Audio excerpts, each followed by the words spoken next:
Depuis 1989, des centaines d'acteurs du débat public sont venus échanger avec des étudiants et un public toujours plus large. Année après année, tous ceux qui ont participé à la Cité de la Réussite ont modestement essayé d'apporter leur pierre au débat citoyen. Partager des connaissances, s'intéresser, s'étonner, questionner, apprendre et comprendre les autres. Telles sont les valeurs simples que nous avons essayé de promouvoir depuis 3 décennies. Apprivoiser le temps en le retenant pour thème, voilà qui s'est imposé à la Cité. 200 temporalités vont s'entrechoquer pour fusionner en 2 jours intenses de débats portant sur l'éternel fugueur, ponctué d'échanges avec le public. Malgré cette chorégraphie d'idées rythmée par 50 débats, l'expérience humaine laisse penser que ces 2 jours ne dérogeront pas à la règle qui étreint nos vies. Les mots, les questions, les accords, les rebonds, les doutes, les échanges, les désaccords et les rires seront trop vite emportés. Le défi de la désormais plus que trentenaire Cité de la Réussite ne sera pas de retenir le temps, mais d'y créer ce que l'on retient.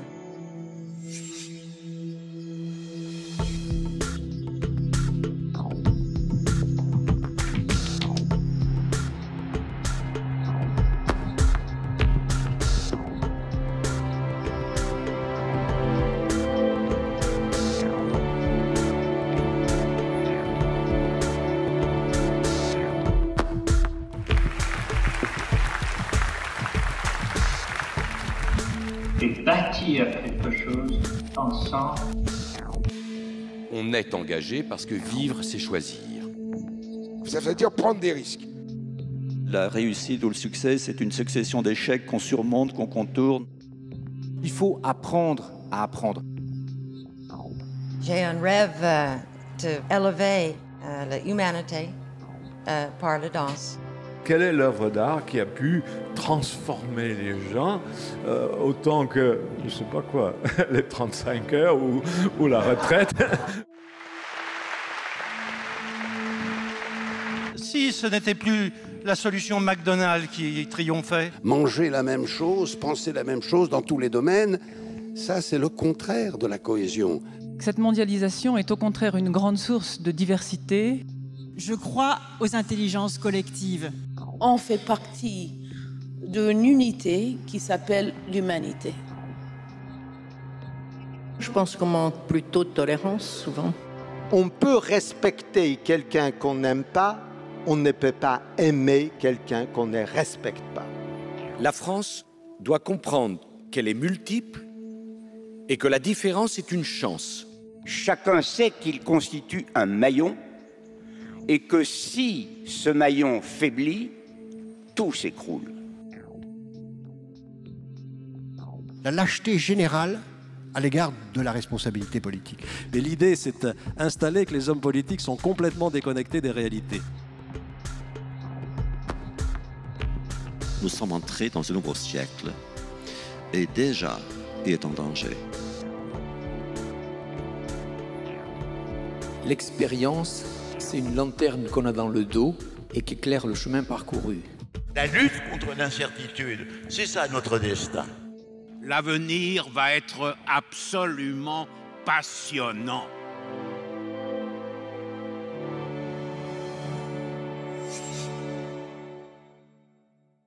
Bonjour à tous, bonjour et bienvenue dans cette table ronde consacrée à la mobilité durable. Bienvenue Jean-Pierre Farandou, merci d'être là, vous êtes le PDG de la SNCF.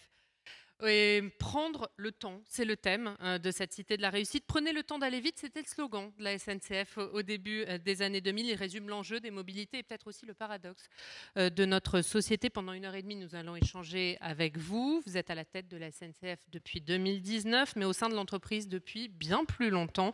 Vous êtes viscéralement attaché à cette entreprise et vous en connaissez tous les métiers. Vous, l'ingénieur des mines, vous avez été chef de gare, responsable de dépôt, chef de projet pour le TGV Paris-Lille. Vous avez créé et dirigé la structure Thalys International jusqu'en 1998 et vous avez été nommé à la tête de SNCF Proximité qui regroupe les Transiliens et les TER Intercités en 2006 et vous êtes donc PDG depuis 3 ans. Et pour vous, la SNCF, c'est bien plus qu'une compagnie de chemin de fer, c'est bien plus qu'une entreprise.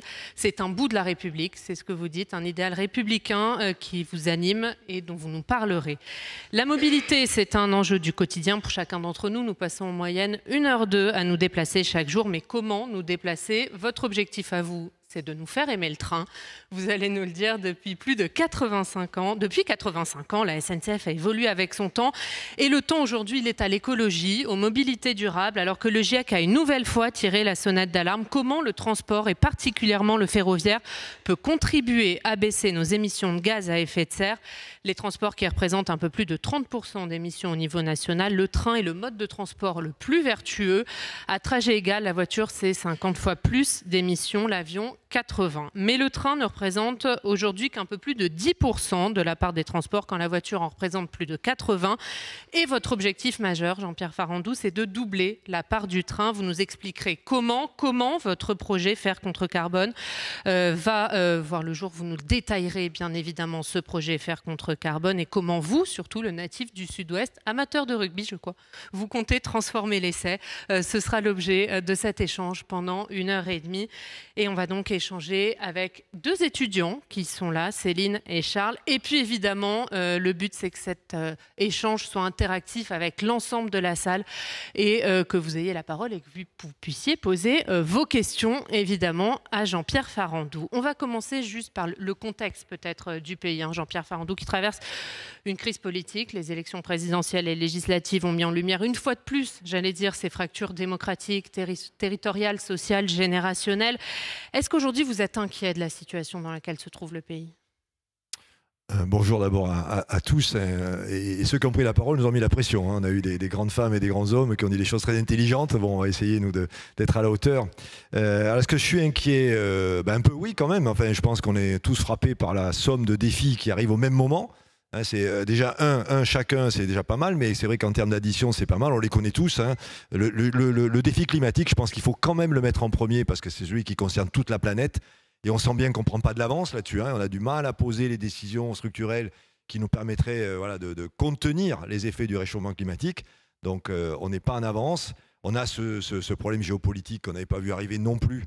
Ukraine et ses conséquences à la fois sur la sécurité de notre continent, mais aussi les conséquences économiques et donc sociales qui sont en train de nous rattraper avec beaucoup d'incertitudes sur l'intensité, combien de temps ça va durer, qu'est-ce qui va se faire. On voit les poussées pouvoir d'achat, par exemple, ça vient de là en particulier.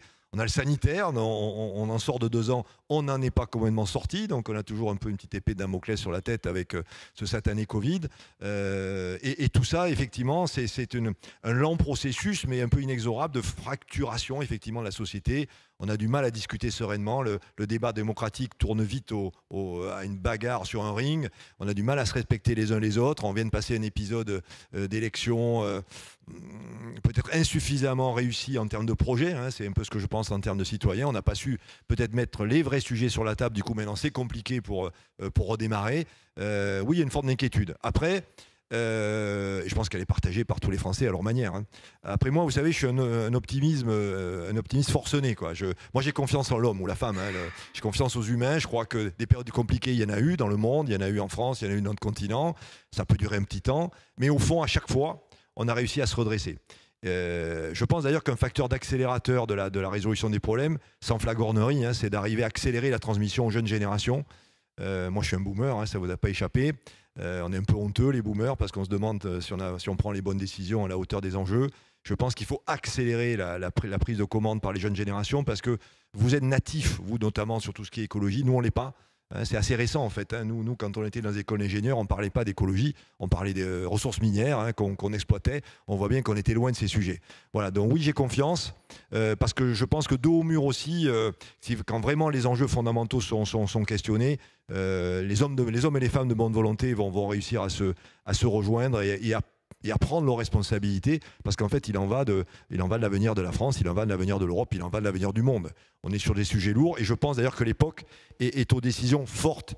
Il faut un peu d'audace, il faut un peu de drive, j'allais dire. Il faut oser bousculer, il faut oser décider, même si une décision emporte un peu de critique. Il faudra oser poser des actes forts. On va parler de votre optimisme. On va évidemment beaucoup parler d'écologie, mais sur votre optimisme, il y a beaucoup de jeunes dans la salle aujourd'hui.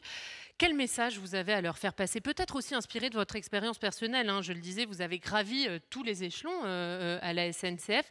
Est-ce qu'aujourd'hui, un parcours comme le vôtre est encore possible? Qu'est-ce que vous dites à cette jeune génération pour qu'elle aussi, elle soit optimiste? Bon, d'abord, je redis, c'est un message d'espoir. Hein. Je pense que tout problème a une solution. Hein. Même quand il est compliqué, la solution n'est pas parfaite. Hein. Mais ce n'est pas la passivité, en tout cas, qui est la bonne attitude. La bonne attitude, c'est la lucidité sur la nature de la difficulté à résoudre. Parce qu'il faut un peu rationaliser un peu les sujets. Il ne faut pas être dans l'émotion pure, même si l'émotion fait agir. Pour bien comprendre un problème, il faut quand même faut le poser, il faut le rationaliser. Et ensuite, c'est l'action. Je pense que chacun là où on est, quelle que soit sa position dans la société, on peut agir. L'action est possible, et c'est encore mieux quand elle est coordonnée. C'est pour ça que la notion de planification, on en revient au long terme, prendre le temps, c'est aussi s'engager sur du long terme, parce que les sujets qu'on évoque, on voit bien qu'ils n'ont pas de décision rapide. La jeunesse est parfois impatiente, et c'est normal. La jeunesse veut parfois des réactions fortes et rapides. Il en faut parce qu'il faut créer des changements de trajectoire. Changement de trajectoire, c'est vraiment un coup d'épaule. Il faut se sortir d'une trajectoire pour une autre. Ensuite, le temps de faire la trajectoire peut parfois paraître un peu long, il faut l'accepter en étant toujours vigilant. Après, à titre personnel, oui, alors moi, mon histoire personnelle, elle n'est pas intéressante sur ma personne, elle est intéressante sur ce que... On est quelques-uns d'ailleurs dans la salle de cette génération à l'avoir connue. D'abord, c'est l'ascenseur républicain.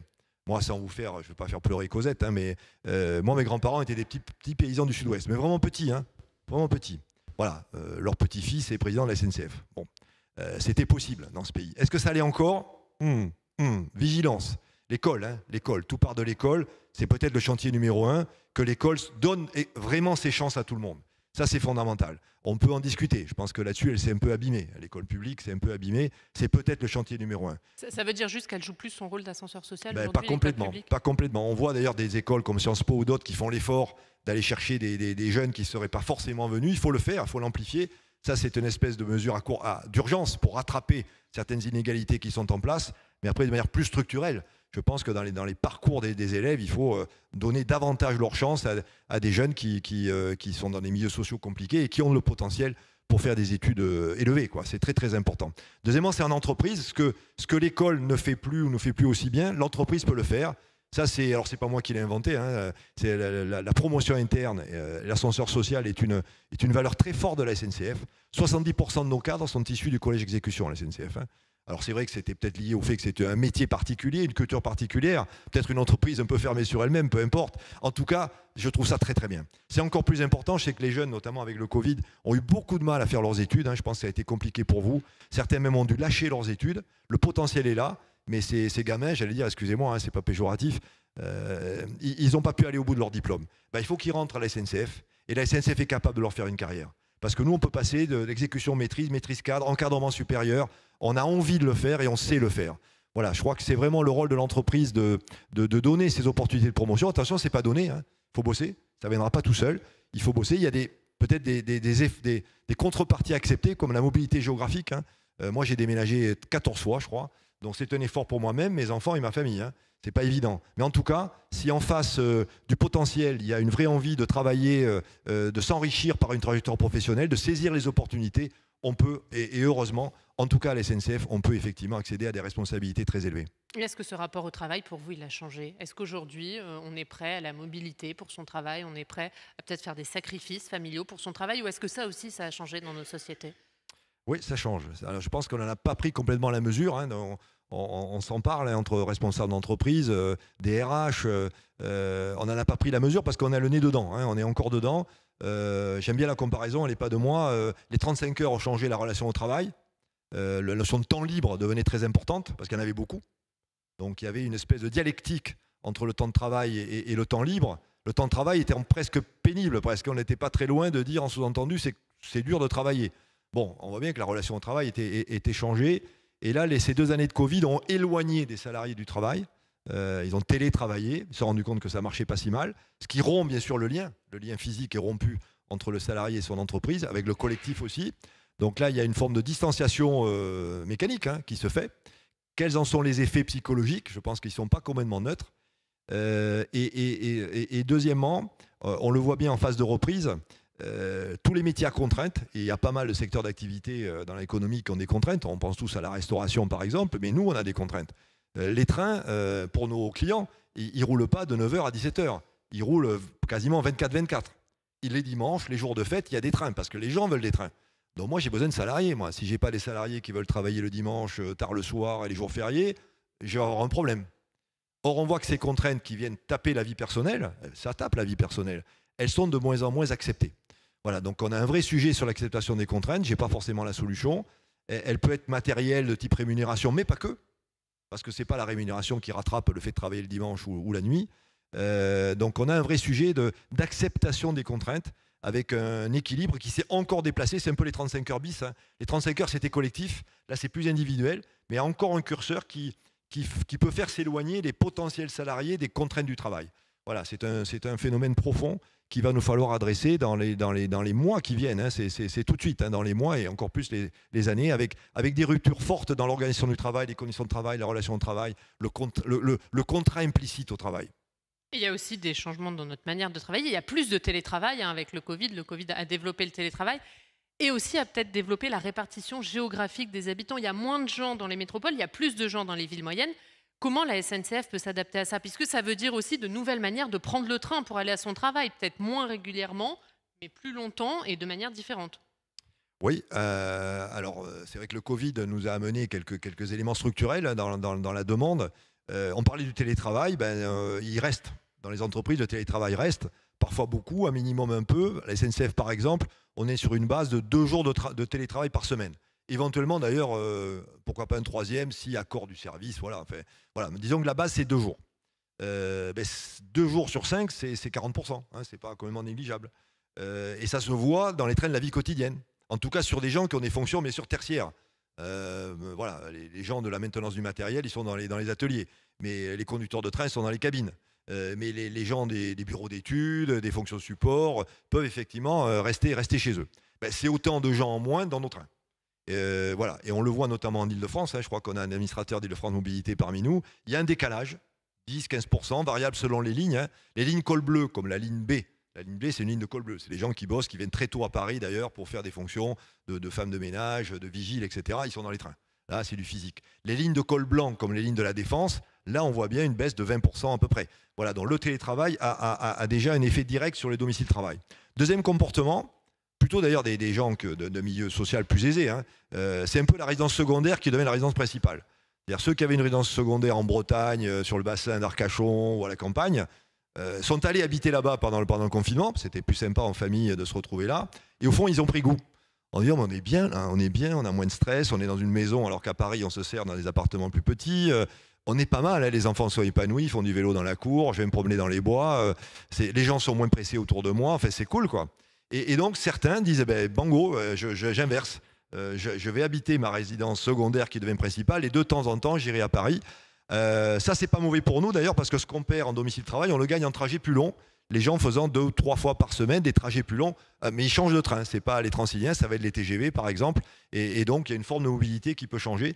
Le train d'ailleurs devenant du temps utile, ça on l'a dit, le temps, on en revient de temps en temps au titre du séminaire. Le gros avantage du train, c'est qu'on peut tout faire à bord d'un train. On peut se connecter presque partout. On a encore quelques zones un peu blanches, mais on progresse. On a vraiment une capacité de connexion. Dès qu'on est connecté, on peut travailler.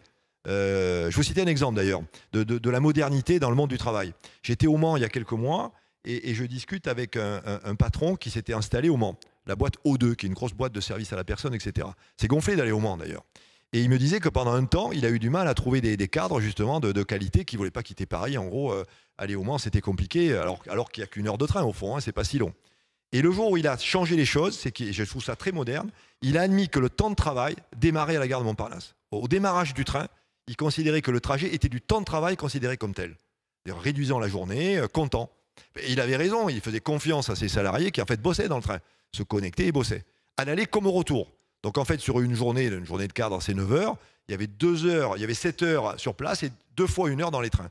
Et à partir du moment où il a accepté ça, les Parisiens finalement ne perdaient pas de temps, puisque leur travail démarrait à la gare Montparnasse. Voilà, donc je pense que cette relation au travail, elle peut aussi passer par de la mobilité intelligente, la mobilité utile. Et le train, de ce côté-là, c'est génial parce qu'on peut y travailler, on peut faire beaucoup de choses, se cultiver, écouter des podcasts, on peut lire. Voilà, donc je pense que on voit bien que le train rentre en fait de plus en plus dans la vie des gens et rentre dans la stratégie des gens. Voilà, le train, dans la dimension de sa desserte, hein, des horaires et des villes qu'il peut relier, comme dans la dimension du temps utile, est utilisé de plus en plus par les gens pour composer leur vie en fait.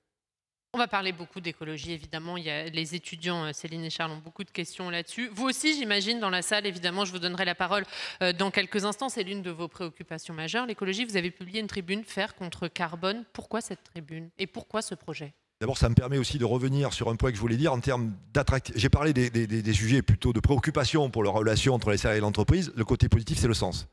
Je pense que de plus en plus, les salariés vont vouloir savoir à quoi ils servent. Ils vont vouloir situer leur action professionnelle dans un cadre plus large. Et donc le sens apporté par l'entreprise est absolument décisif. On a vu des prises de parole récentes de quelques écoles de haut niveau où des jeunes ont dit bah, écoutez, nous on va choisir. Voilà, il y a des choses qui nous plaisent, des choses qui nous plaisent moins. Bon, ça c'est bonus pour la SNCF et on va en parler puisque le ferroviaire est quand même un des grands éléments de solution pour réconcilier mobilité et protection de la planète. Alors, Faire contre carbone, je vous engage à le lire, c'est une très bonne, ça fait quelques pages, c'est pas très long, c'est sur les éditions de la Fondation Jean Jaurès, puisque donc vous allez là-dessus, et bon voilà, je vous engage à le lire. Alors, pourquoi j'ai fait ça ? Qui est assez inhabituel, Généralement, les patrons de boîtes publiques, c'est comme les ministres, ça ferme sa bouche, ça fait son job sans trop la ramener, parce qu'au fond, on estime que nous, on est là pour faire tourner nos entreprises, on n'est pas là pour prendre la parole dans le débat public. Bon. J'ai fait une petite exception à la règle, avec prudence quand même, sans excès, mais quand même, parce que je pense que, la cause le justifiait et que le moment était bon. Le moment, on va faire l'envers. Le moment, c'est les élections. Je sors le 24 février, je me dis c'est le moment que tu essaies de mettre le ferroviaire dans le débat public, parce qu'après, le débat public, il va passer et puis il passera vraiment, il passera à autre chose. Donc je me suis dit, c'est le moment un peu d'allumer le débat, d'alimenter le débat en proposant aux équipes de campagne de prendre le sujet. Bon, honnêtement, j'étais un petit peu déçu. Ça n'a pas marché tant que ça, mais bon, c'est pas grave. Au moins, le truc préexistait, les graines étaient semées, on peut le reprendre. Dans l'écosystème, ça a été perçu. Mais juste comment vous l'expliquez qu'un sujet qui concerne quand même notre quotidien et notre vie courante et les préoccupations des Français soit si peu présent dans le débat public et a été si peu présent dans le débat présidentiel notamment ? Je reviendrai sur le x2 après derrière, mais je réponds. Bien sûr. Alors pourquoi ? C'est un peu je l'ai un peu évoqué rapidement tout à l'heure. C'est un peu ma déception de cette campagne électorale. On n'a pas eu une campagne électorale de très bon niveau, au sens mettant sur la table des analyses et des solutions. C'est toujours la même méthode. C'est quel diagnostic pose-t-on sur un problème et quelle solution propose-t-on pour le résoudre. Voilà, c'est vrai dans l'entreprise, c'est vrai en politique, c'est vrai partout. Bon, la vie est en fait de résoudre des problèmes. Si tout était parfait, mais c'est pas ça la vie. Donc moi, qu'est-ce qui s'est passé dans cette campagne ? L'arrivée d'un candidat, donc vous allez vite reconnaître, a imposé le thème de l'immigration. On avait l'impression que l'alpha et l'oméga du débat, c'était l'immigration, pour, contre, trop, pas assez, pourquoi, comment, sa vie, son œuvre. On n'a parlé que de ça. On peut y voir aussi une forme de sensationnalisme, parce que c'est un sujet un peu épidermique, c'est un sujet très passionnel, qui va d'ailleurs flatter les meilleurs côtés de l'homme. Bon, voilà, on a eu droit à l'immigration bombardée à haute densité sur les chaînes d'infos en continu. Immigration. Longtemps. Et après, pouvoir d'achat. C'est important le pouvoir d'achat. Mais le pouvoir d'achat, c'est qu'une conséquence. Ce qui compte, c'est l'amont du pouvoir d'achat. Pourquoi les Français aujourd'hui n'arrivent-ils pas à vivre dignement avec leur salaire ? C'est ça la question. Alors on peut dire, on fait des chèques carburant, etc. Mais le vrai problème structurel, c'est celui-là. Et quand vous posez des problèmes comme ça renvoie à l'entreprise qui paie les salaires. Les entreprises. Donc ça renvoie à la vie des entreprises, au développement des entreprises, à la rémunération des compétences, à la chaîne de valeur, ou aux charges qui pèsent sur le travail. Parce que c'est aussi le problème, c'est que vous savez, quand une entreprise paie 10, paie 10 à un salarié, ça lui coûte 20 par les charges. Donc ces 10 qui ne s'évaporent pas, ils cherchent à financer les systèmes de protection, c'est le contrat social de la résistance, du Conseil national de la résistance. Voilà, c'est peut-être à questionner. Voyez, donc, en fait, les débats structurels qui sont en amont du pouvoir d'achat, on n'en a pas parlé. On a parlé que des rustines pour soulager les Français qui avaient directement un problème. C'est comme si pour soigner un mal au ventre d'un ulcère, on a resté à l'aspirine parce que vous avez mal à la tête. Mais il faut soigner l'ulcère. Si vous soignez que mal à la tête, ça va vous soulager pendant une après-midi, mais le lendemain, le jour d'après, l'ulcère, il va revenir. Vous voyez, on est et le pire, c'est que les moyens qu'on met dans l'aspirine, on ne le met pas dans le traitement préventif des ulcères, à la fois pour vous soigner et pour éviter qu'ils reviennent.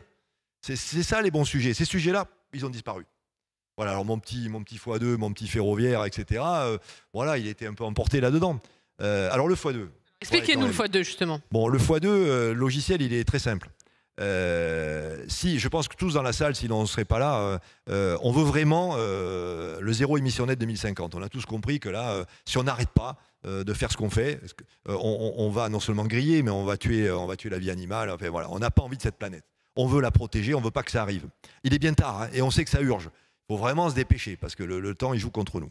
Bon, une fois que j'ai posé ça, je suis ingénieur, donc je suis rationnel. Je regarde qu'est-ce qui émet. Donc, on a compris, il faut réduire, puis annuler les émissions. Le secteur qui émet le plus, c'est les transports, au sens large. Donc, il faut s'y attaquer. Si on ne s'attaque pas au secteur numéro 1, m'étonnerait qu'on y arrive. Dans les transports, vous ouvrez le capot, qu'est-ce que vous trouvez? Un mode qui pollue beaucoup, la route, à la fois les voitures et les camions. Ça pollue énormément, parce que c'est les moteurs thermiques, hein. Donc CO2, CO2, CO2, CO2. Un mode qui pollue quasiment pas, parce qu'électricité décarbonée, on a un peu de bol, hein. Le ferroviaire en France. Même si on a encore un petit peu de diesel qu'on va traiter par ailleurs. Bon, donc l'idée, elle est toute simple. Moins de routes, plus de trains. Voilà. C'est pas compliqué à comprendre ça. Et les quelques chiffres, vous les avez cités, parce que les effets sont spectaculaires. Le ferroviaire, avec 10% de part de marché, c'est seulement 0,3% des émissions. Voilà, c'est quand même pas rien. Dit autrement, vous l'avez dit, un parcours en TGV, c'est 50 fois moins que le même parcours en voiture. C'est énorme, à 50. 80 fois moins que le même parcours en avion. Donc les ratios sont énormes. Énormes. Bon, donc voilà, donc si on veut s'attaquer aux zéro émission net, il faut effectivement faire du report modal. Alors, on ne pourra pas tout prendre. J'en rêverais. Si j'étais utopique, je dirais c'est formidable, le train prend tout. Non, on ne peut pas, parce que les volumes gagnés par la route sont trop grands. Et puis, il y a une forme de souplesse à la route, d'adaptation de la route, que le train ne pourra pas, malheureusement, égaler. Donc, alors, la route à 80%, on va dire, 80-85. Je vais prendre 10 points à la route, que je rajoute à mes 10 points à moi. 10 plus 10 égale 20 égale x2. Ce n'est pas de la mathématique trop puissante. On arrive à la suivre. Voilà. Le x2, c'est un résultat. Hein. C'est 10 points que je prends à la route, plus les 10 points que j'ai, égale x2. Alors, d'abord, je vais dire comment. Mais alors, tous les bénéfices. D'abord, évidemment, contraction des émissions de CO2, ça c'est évident. Deuxièmement, c'est bon pour les territoires. Parce que vous allez voir que dans les solutions, je propose des solutions avec une vraie alternative à la voiture. On sait qu'en France, il y a deux France, la France des villes, la France des villages. Hein. La France des villes, elle peut se passer de la voiture. La France des villages, c'est compliqué. Et la France des villages, c'est 40% quand même. Hein. Nous, on vit, la plupart d'entre nous, dans des villes. On a l'impression que toute la France vit dans les villes. Non, il y a 40% de la population qui vit dans des territoires non denses, villes moyennes ou quasiment, carrément ruralité. C'est beaucoup, 40%. Ces gens-là, aujourd'hui, n'ont quasiment pas de solution alternative à la voiture. Donc, il faut leur en donner. Ça fait partie du projet.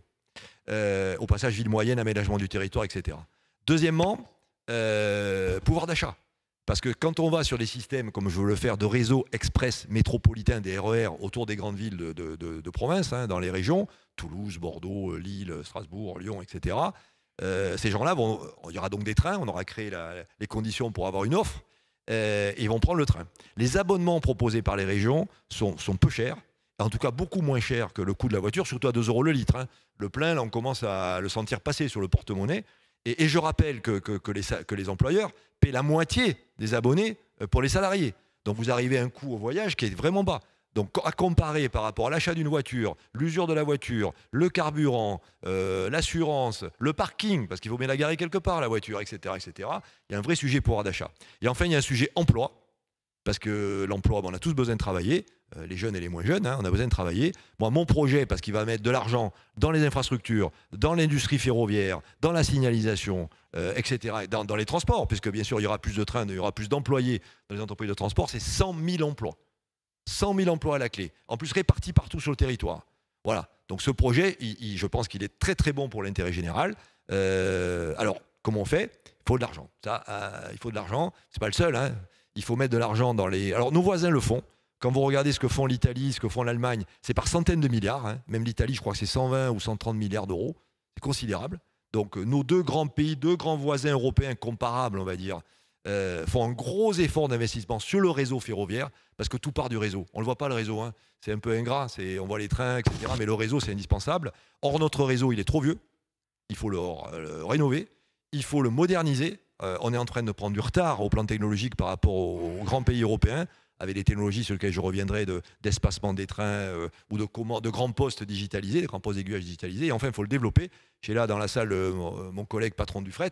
Aujourd'hui, on a des entreprises qui veulent faire plus de trains. On est obligé de leur dire non. On n'a pas la place sur le réseau. Ça fait mal au cœur quand même. Alors, on sent qu'il y a une poussée des entreprises en faveur du transport ferroviaire. Eh bien, nous, sur le réseau français, on n'a pas de place. C'est pas possible, ça. Il faut créer des voies pour que les trains puissent circuler. Il faut des contournements de Lyon. Je ne sais pas s'il y a des Lyonnais parmi vous. Quand on pense que les trains de fret passent en plein cœur de la gare de la Pardieu, Il y a un problème, et surtout un problème de place du coup. On ne peut pas multiplier les trains qui passent dans la gare de la Part-Dieu. Voilà, donc il faut mettre de l'argent sur le réseau. Et après, les 3 usages, les réseaux express métropolitains, le fret. Je pense aussi à la grande vitesse, le temps. Le temps, il y a 2 manières. C'est prendre son temps, les trains de nuit. C'est la slow life qu'il faut retrouver. Mais aussi, je pense que la grande vitesse a son utilité. C'est un formidable accélérateur de croissance, la grande vitesse. Toutes les villes qui ont eu le TGV ont vu leur PIB croître, quoi. Voilà, parce que ça dope les échanges, ça attire les investisseurs, il y a un effet d'accélération. Et moi, je prône, alors mon petit accent du Sud-Ouest n'y est pas étranger, pour la couronne sud, ou la bande sud, chère à certains, dont Bordeaux, Toulouse, Montpellier, Marseille, Nice, connexion sur l'Espagne par Barcelone, connexion sur l'Italie, et Vallée du Rhône pour remonter sur l'Europe du Nord, quoi. Voilà, je pense qu'il y a de la place et il y a de l'intérêt économique à équiper le pays de ces lignes à grande vitesse. On va donner la parole à la salle si vous avez des questions sur l'écologie. Je vois que madame, au premier rang, vous en avez une. Je vais juste commencer par les 2 étudiants, Céline et Charles, qui ont préparé des questions. Céline, une première question.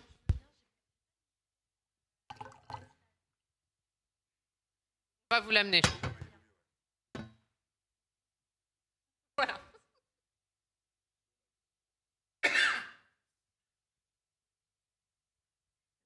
Merci beaucoup. Alors Céline Caron, étudiante ici même, plus précisément, revenons-en, quel rôle le ferroviaire et l'entreprise SNCF peut-il et doit-elle jouer dans la décarbonation de la mobilité justement ?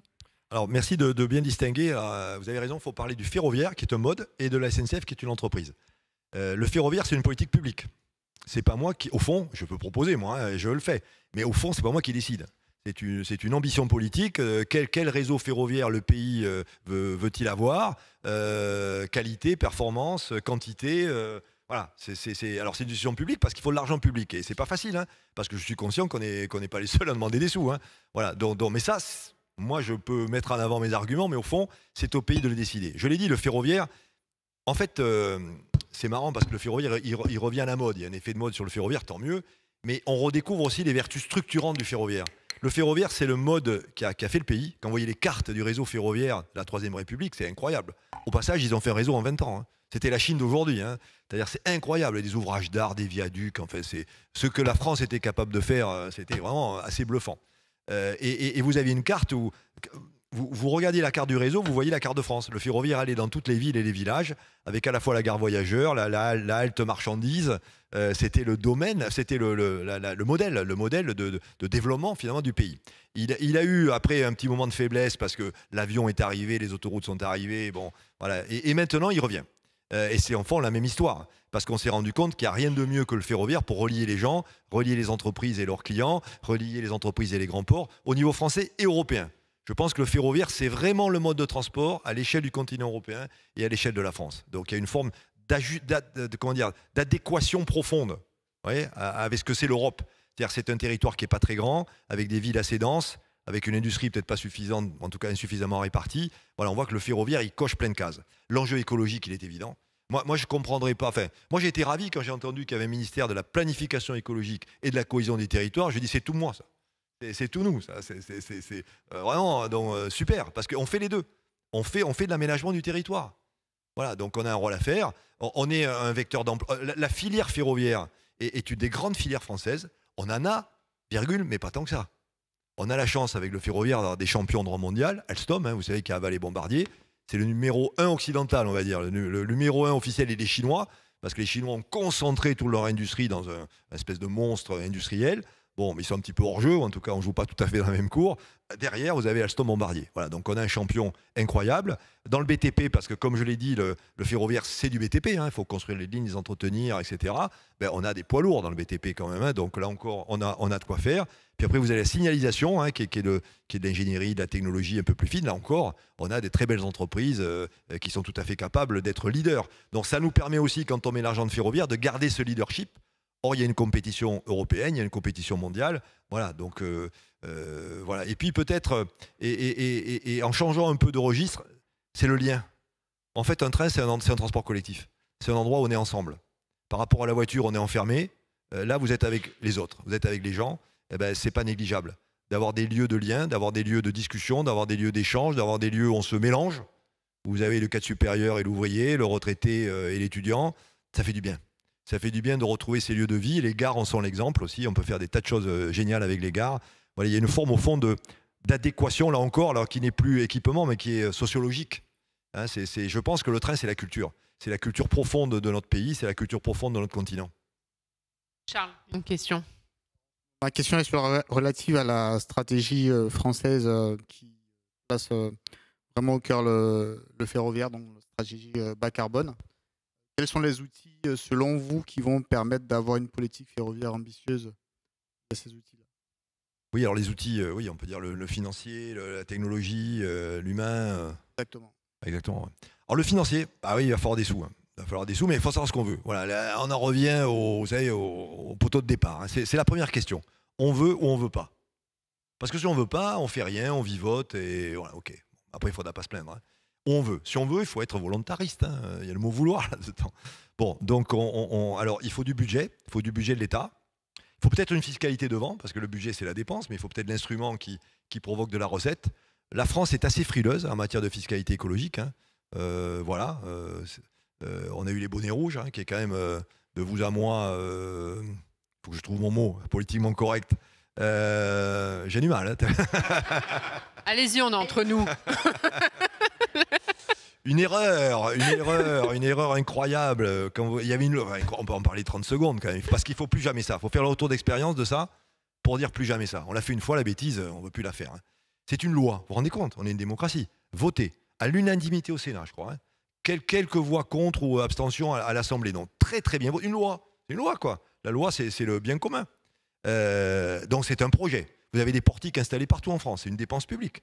On équipe nos routes de portiques partout. C'est une société qui est créée. On embauche des gens à Metz. On fait déménager des gens à Metz pour qu'ils fassent tourner cette société.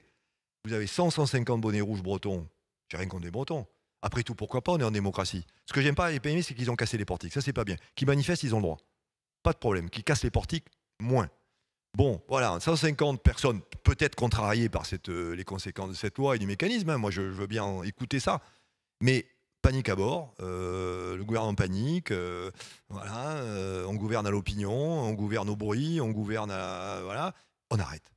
On arrête. Vous vous rendez compte? On a remboursé la société, 1 milliard, parce qu'il a fallu la rembourser, et on s'est privé de bons milliards de recettes par an. Vous vous rendez compte, 2 milliards par an? Au bout de 10 ans, c'est 10 milliards, comme dirait l'autre. Ça résolvait le problème du fret. Vous vous rendez compte?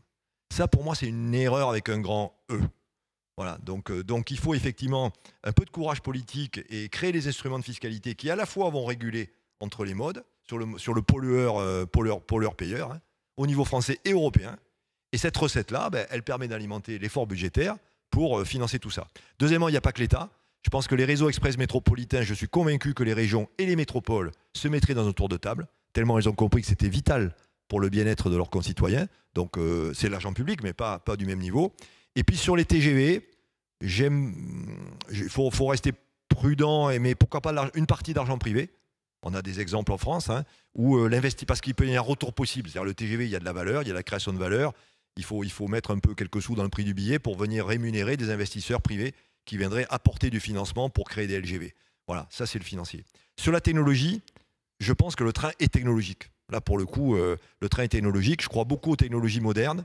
Moi, mon rêve, je vous donne un exemple, dans l'industriel, c'est le zéro panne. Je pense que je dis 10 ans, parce que ce n'est pas 2 ans, mais ce n'est pas 20 ans, en truffant nos voies ferrées et nos matériels roulants de capteurs, on peut s'apercevoir qu'un organe est défaillant avant qu'il tombe en panne. La maintenance prédictive. Mais si on applique ça, vous n'avez plus de panne technique. On aura toujours une vache qui s'échappera d'un champ, on aura toujours un arbre qui tombera sur la tempête, on aura toujours... Voilà, je ne dis pas zéro retard du tout. Mais en tout cas, on est aujourd'hui à 92% de régularité des trains. Je pense que par la technologie, on peut monter à 96-97. Voilà. En fait, l'humain, il ne faut jamais oublier l'humain. On est une entreprise de main-d'œuvre, 150 000 salariés à la SNCF et dans le ferroviaire, 200-300 000. Il faut mettre le problème de l'humain sur la table, passer les compétences. Tout ça ne marchera que si on a des gens qui choisissent les entreprises du ferroviaire. Donc ça rejoint la conversation qu'on avait. Donc il faut être attractif, il faut garder nos salariés, il faut leur offrir de bonnes conditions de travail, des déroulements de carrière. Il faut les former, leur apporter les compétences, mais ce sont des métiers passionnants, très larges en matière de métiers. Hein. On dit à la SNCF, on a, je crois, 160 métiers, un truc comme ça. Donc, on a énormément, en fait, tout le monde est bienvenu, quoi. Le juriste, le soudeur, on prend tout le monde. Voilà, donc, si on sait mettre en branle ces 3 leviers, le financement, la technologie et si on n'oublie pas le facteur humain, on tient là, le levier du x2 et même au-delà. Et puis il y a la question de l'attractivité, hein, Charles, une question sur l'attractivité justement. Justement, parce qu'on a en mémoire aussi souvent les conflits syndicaux qu'il y a au sein de la maison. Comment pouvez-vous aujourd'hui impulser le plaidoyer écologique dans les années à venir? Alors, y a, d'une manière générale, dans tous les pays occidentaux, les transports sont un secteur un peu agité au plan syndical. Il n'y a pas que chez nous. Il y a chez nous, mais pas que chez nous. C'est vrai en Europe. Je parlais de l'Australie. À table au moins, peut-être pas ici, parce que bon voilà, je parlais des États-Unis. Hein, aux États-Unis, les syndicats sont très puissants et donc c'est pas un hasard parce que vous pouvez bloquer les choses. Hein, dans les transports, il se trouve que quand les salariés font grève, ils bloquent l'activité. Donc il y en a pas beaucoup des secteurs comme ça où les salariés ont autant de puissance dans le rapport de force qu'ils souhaitent installer entre eux et la direction, même au-delà des gouvernements, etc. Bon, donc on n'échappe pas à la règle, hein, pas plus, pas moins, mais bon. Si on revient maintenant à la SNCF, moi, quand je suis arrivé, c'était dur. Hein, c'était vraiment très très dur. On sortait de restructurations très importantes. Même le format même de la SNCF avait évolué 2 ou 3 fois. Les syndicats étaient perdus. Tout ça avait donné lieu à des grèves très lourdes, très longues, et laissé des traces importantes. Bon, moi, depuis que je suis arrivé, alors c'est une formule, mais je vais essayer de vous faire voir que c'est de la sincérité et de l'action derrière. Moi, je prône un dialogue social de solution, pas d'obstruction. L'obstruction, d'abord, ça fait mal aux usagers, aux clients, parce qu'ils n'ont pas leur train, ben, voilà, ils sont embarrassés. Ça fait mal aux entreprises. Quand elles sont en flux tendu, si la marchandise n'arrive pas, ça désorganise l'usine. On ne peut pas trop jouer avec ça. Ça fait mal à l'entreprise, en termes d'image, en termes d'économique. C'est pas bon pour son futur. D'ailleurs, la preuve, vous me posez la question, mais alors ces grèves, qu'est-ce que vous faites avec ça? Est-ce qu'il n'y a pas contradiction, au fond, entre les grèves et le x2? Un peu. Oui, c'est sûr. Si on n'arrête pas de faire grève, ça ne va pas donner envie de nous aider. Hein. Bon, voilà. Ça, c'est clair. Mais est-ce que c'est un facteur bloquant? Est-ce qu'aujourd'hui, il y a des gens qui auraient peut-être envie de prendre le train, mais qui se disent j'ai peur de ne pas arriver à destination si ça tombe un jour de grève? Alors, les entreprises, oui. Dans le fret, oui. Le voyageur, moins. Quoique, il ne faudrait pas abuser quand même. Mais le fret, oui, le fret, ça fait beaucoup de mal au fret. Le fret, c'était déjà pas simple. Hein. C'est pas simple, mais c'est vrai que le facteur de manque de fiabilité, peu importe la cause, hein, disons que le social peut faire partie des causes, a été destructeur de part de marché pour le ferroviaire, bien évidemment, parce que les entreprises se réorganisent, leur logistique, ils la mettent sur la route. Une fois qu'elle est sur la route, elle ne va pas revenir sur le train comme ça. Voilà. Alors après, moi, là comme ailleurs, j'ai de l'optimisme et de l'espoir. Alors d'abord, moi, vous savez, je vais sur le terrain quasiment une fois par semaine. Ça fait 2 ans et demi. Alors je sais pas, j'y suis allé au moins 50-60 fois sur le terrain depuis 2 ans et demi, au moins. Chaque fois, je vois les syndicats, dont x10 syndicalistes, j'en ai vu 600. Bon. Ensuite, en national, je les vois 2 à 3 fois par an, tous. Enfin, il y a 4 représentatifs. Voilà, donc j'y vais, quoi. On ne peut pas dire que j'y vais pas. Alors j'écoute vraiment, je ne suis pas dans le déni. Là, en ce moment, pouvoir d'achat, oui, il y a un problème de pouvoir d'achat. On va dire non, mais tout va bien, mais je ne comprends pas, qu'est-ce que vous me dites? Un cheminot qui gagne 1 500 € par mois, il a un problème de pouvoir d'achat. Je ne vais pas dire non, je vais dire oui. Après, la solution, elle n'est pas simple comme ça. Mais au moins, pas de déni. Sur les vrais enjeux sociaux, parfois, il peut y avoir exagération, et je peux le dire aussi. Mais voilà, donc pas de déni. Troisièmement, solution. Partager avec les organisations syndicales les pistes de solutions. Moi, je suis obligé de porter l'économique. Parfois, les syndicats le font moins. Mais moi, c'est des euros publics, hein, les euros de la SNCF. Hein.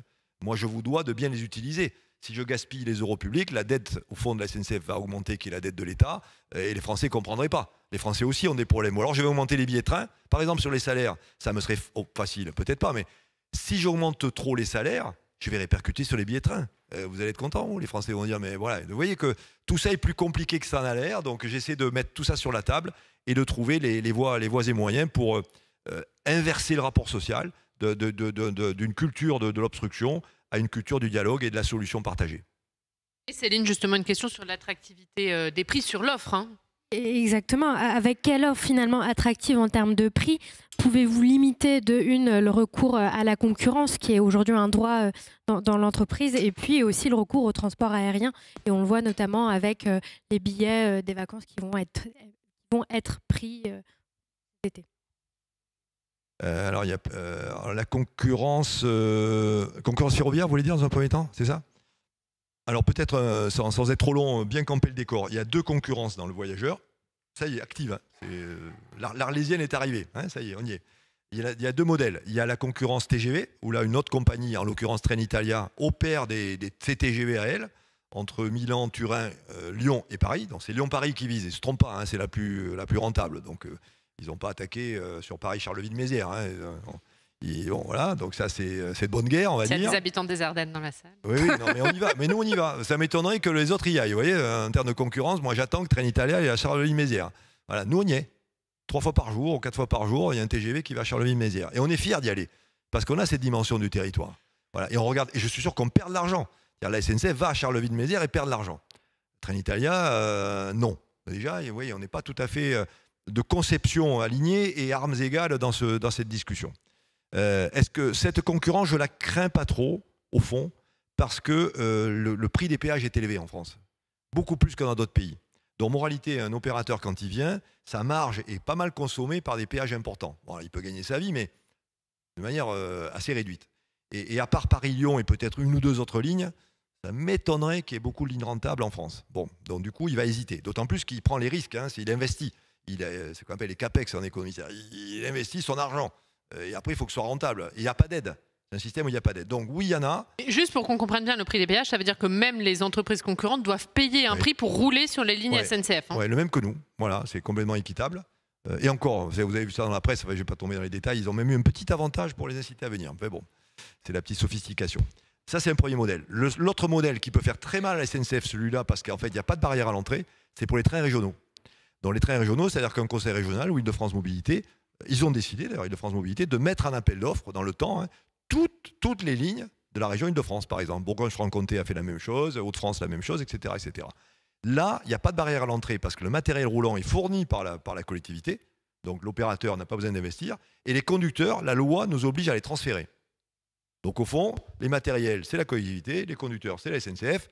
Bon, vous prenez 2 ou 3 cadres un peu malins qui savent confectionner un plan de transport et ça roule, quoi. Et là, la concurrence va être beaucoup plus rude et on pourrait perdre des parts de marché. On ne le souhaite pas, hein. On va se battre, on se réforme, on essaie d'être les plus attractifs possibles, mais la concurrence sera plus sévère. Ça, c'est la concurrence ferroviaire.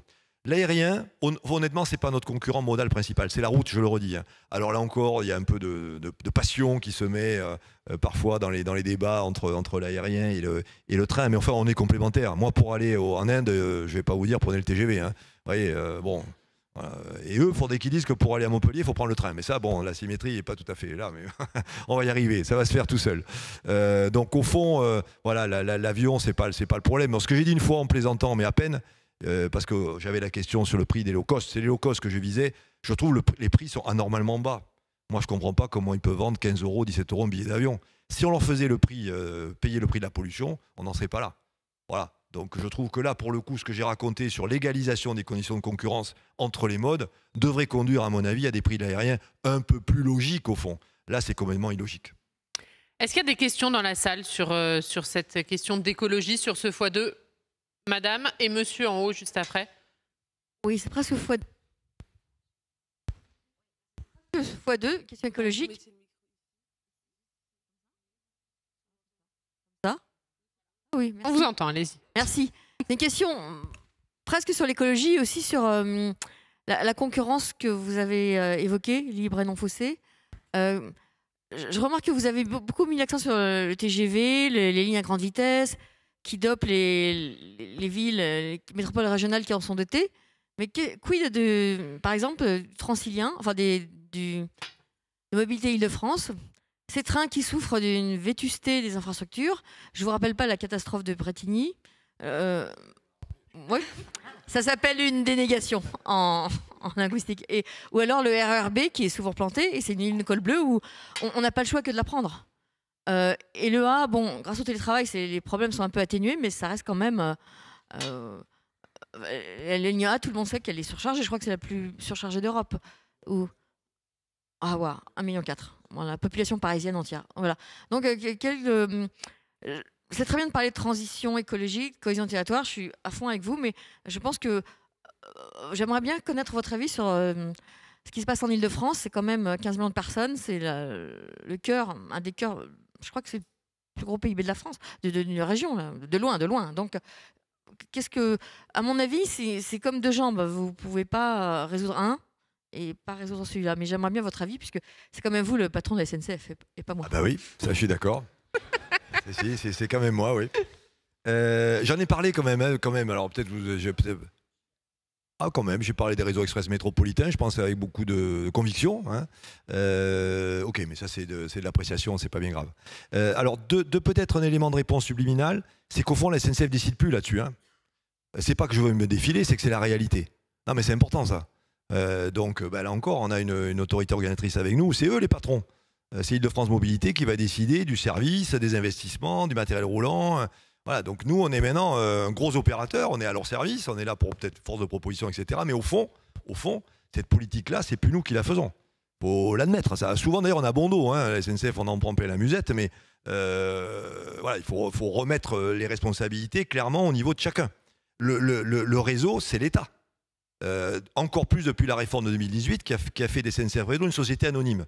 Société anonyme, ça fait attention à sa dette, ça fait attention à son cash. Ça a été fait exprès pour pas qu'ils se réendettent. Moralité, ils disent non. S'ils n'ont pas d'argent, ils font pas. Donc voilà, donc je sais pas que je veux défiler mes responsabilités, mais je veux quand même être... L'exécution du service, c'est nous par contre. Si les trains sont en retard, il faut nous engueuler à nous. Mais l'état profond du réseau, la modernité du matériel roulant, c'est pas nous. Faut quand même, voilà. Donc, alors, en Ile-de-France, que je connais bien, j'étais patron de Transilien moi-même pendant quelques années, donc je connais bien. Alors c'est un paradoxe. C'est un paradoxe, alors c'est compliqué parce que, mais je vais essayer de vous le livrer, comme je le pense. Hein. Alors on va commencer. Vu l'usager, c'est pas encore bon, c'est sûr, c'est ce que vous avez dit. Vu l'usager, les lignes sont parfois bondées, il peut y avoir des retards, les retards font boule de neige. Quand vous avez un réseau aussi dense, vous pouvez pas vous rattraper. Si un train est en retard, il met tous les autres en retard, etc., etc. Ce sont des lignes compliquées. Malgré tout, on se bat. Alors c'est inégal. Les moyennes statistiques sont pour moi, la réalité vécue ne l'est pas, hein, parce qu'il y a des lignes qui vont pas bien. En moyenne, ça va un peu mieux. Bon, après, il y a des lignes qui sont encore pas bonnes, hein, vous les avez citées, et ça restera compliqué. Donc, il y a un ressenti par les usagers qui est forcément au mieux neutre et souvent négatif. Donc voilà, il faut le dire, parce que c'est pour ça que si on fait trop cocorico, ils vont dire, mais il fera pas dingue, lui. Bon, on n'est pas dans la même vie. Donc, on va le dire. À la fois, il y a beaucoup d'efforts qui sont faits. Et d'ailleurs, ça se retourne un peu à court terme. Il y a beaucoup de travaux, par exemple, sur les lignes. Il faut les faire, ces travaux. Si vous ne faites pas les travaux sur les lignes, elles vont casser la fiabilité. Non, mais quand vous faites des travaux, vous supprimez les trains. Donc les gens gueulent parce qu'il n'y a pas de train, vous voyez le truc. Bon, alors que les personnes gueulent, il faut leur expliquer, mais il faut que les responsables, les élus, etc., comprennent ça et nous soutiennent. Si c'est pour nous taper dessus en disant, mais ils sont nuls, il faut supprimer les trains, oui, mais on fait les travaux. On fait comment? Et on les fait la nuit. Encore, on a accepté en France, que je peux vous dire, dans d'autres pays, ça n'embête pas. Nous, on a accepté, au fond, de faire les travaux que la nuit.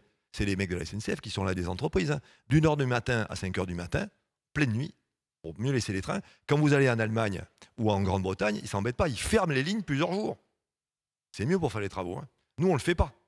Malgré ça, les gens, ils ne sont toujours pas contents. Le matériel roulant, la région fait un effort formidable. Hein. La région a décidé de changer tout le matériel. Bon, alors il faut que ça arrive, la mise au point, je ne vous dis pas, avec les industriels, à chaque fois c'est la galère, ça ne marche pas du premier coup, il y a des pannes, enfin bon, bref. Voilà, c'est le parcours du combattant.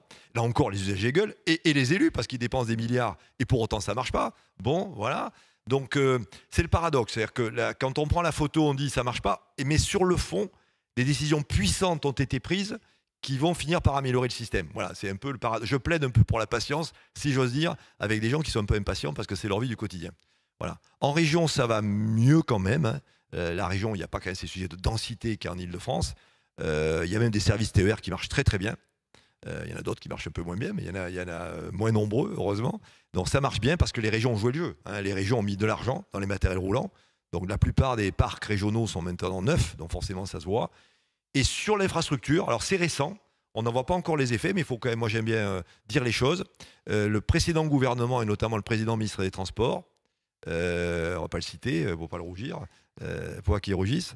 Il a quand même réussi à passer des protocoles avec 9 régions sur 11 pour justement créer des conditions financières pour financer la rénovation des lignes. Donc c'est tout à fait cohérent avec la marge magnétoire qu'on disait. Là encore, les décisions sont prises, mais il faut quelques années pour faire les travaux et que les services arrivent. Voilà. Jean-Baptiste Djebari. Jean-Baptiste, ouais. Faut le citer surtout, vous en dites du bien là. Oui, moi aussi, j'en dis du bien. Ouais. Monsieur, vous avez une question. Monsieur Farandou. Allez-y, je vous en prie. J'ai deux questions. Je voudrais revenir sur votre comparaison avec l'Italie et l'Allemagne et essayer de comprendre pourquoi en France, alors que le transport ferroviaire, c'est le transport de masse le plus économique qui soit, est mal aimé des politiques. Alors, j'ai une deuxième question derrière. je vais commencer par vous, ancien chef de gare. Est-ce que ça vous fait pas mal au cœur de voir les files d'attente abyssales devant les guichets et le phénomène de la digitalisation à outrance de SNCF Voyageurs, contrairement, pas même chose, à la Suisse ou à l'Allemagne, où les voyageurs peuvent prendre le train qu'ils veulent quand ils veulent? Ok, les deux questions se rejoignent en partie. Pourquoi les politiques n'aiment pas le train en France? Alors, je ne sais pas s'ils n'aiment pas le train, mais bon, ça dépend. On a un Premier ministre qui adorait le train quand même. On a eu de la chance pendant quelques années. Jean Castex était un amoureux du train. Ça aide. En tout cas, on se comprend mieux quoi. Bon, sur les enjeux et les actions à conduire. Je pense que c'est le temps, la relation au temps long. Le ferroviaire, c'est très ingrat, c'est beaucoup plus long que le temps politique. L'élu, il veut inaugurer. Il veut décider, inaugurer avant la réélection. Parce que son objectif, c'est de faire réélire. Et nous, c'est long. C'est terriblement long.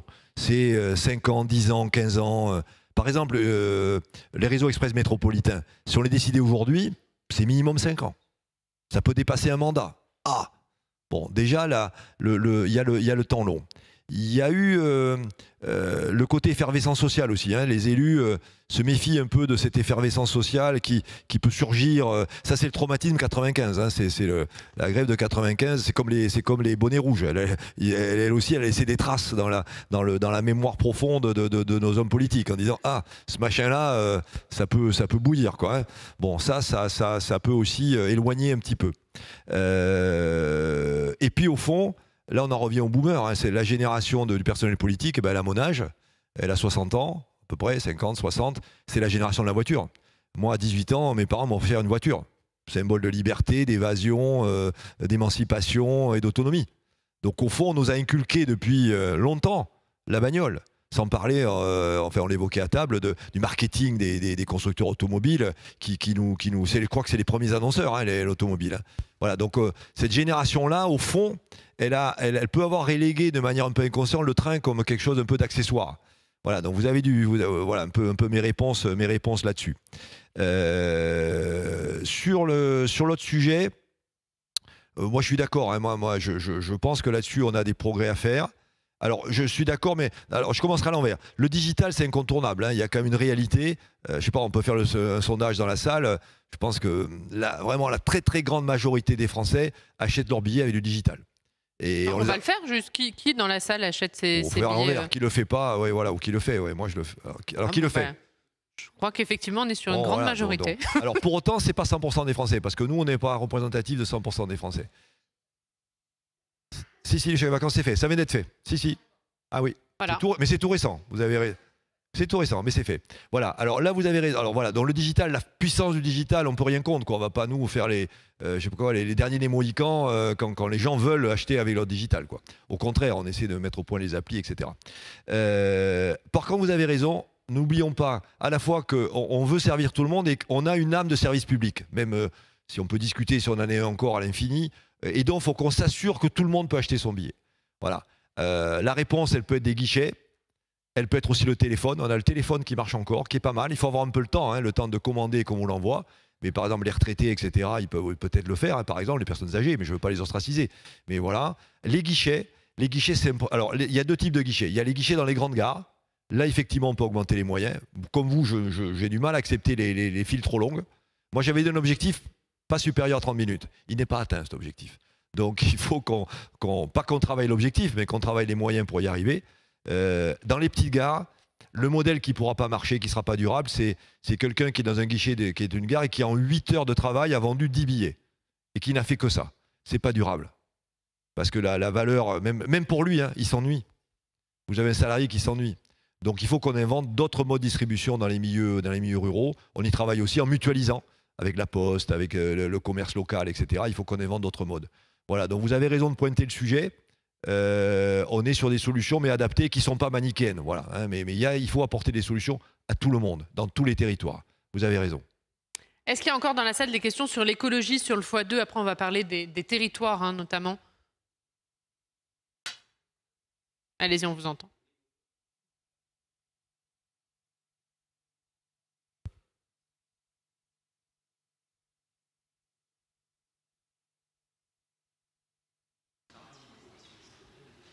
On vous entend pas très bien, en fait.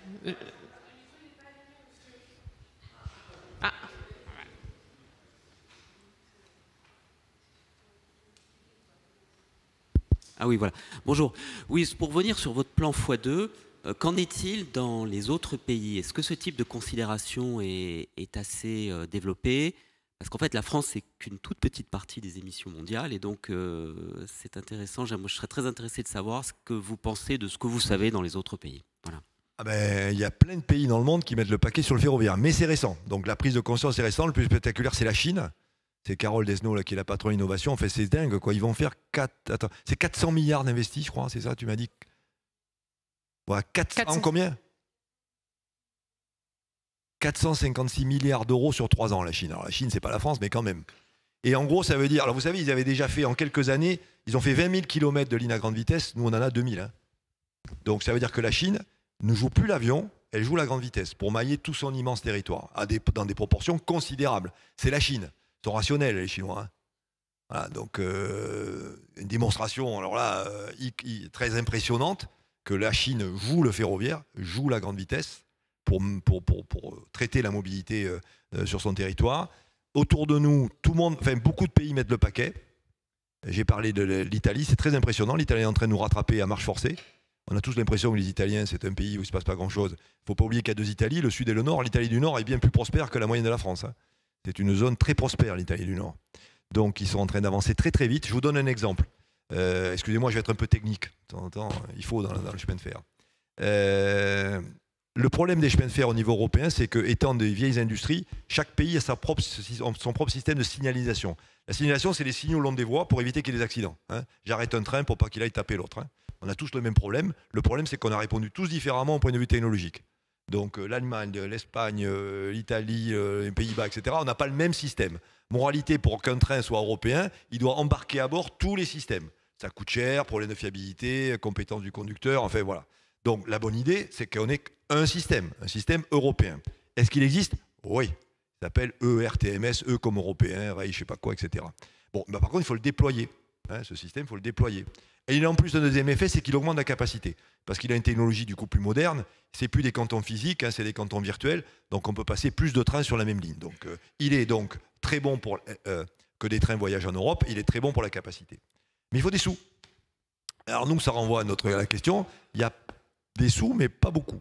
Et quand vous voyez une carte, et cette carte, j'adore la mentionner parce qu'elle répond à votre question en partie, en 2040, vous regardez le déploiement de l'ERTMS en Europe à partir des décisions publiques prises aujourd'hui dans tous les pays. Vous projetez. 2040, si c'est vert la couleur de l'ERTMS, tout est vert, sauf 2 taches blanches. La Lituanie, pas trop grave, et la France. La France, c'est plus embêtant. C'est-à-dire qu'un train, s'il arrive du Pays-Bas ou de Belgique, il veut aller en Espagne, il s'arrête parce qu'il y a juste la France au milieu.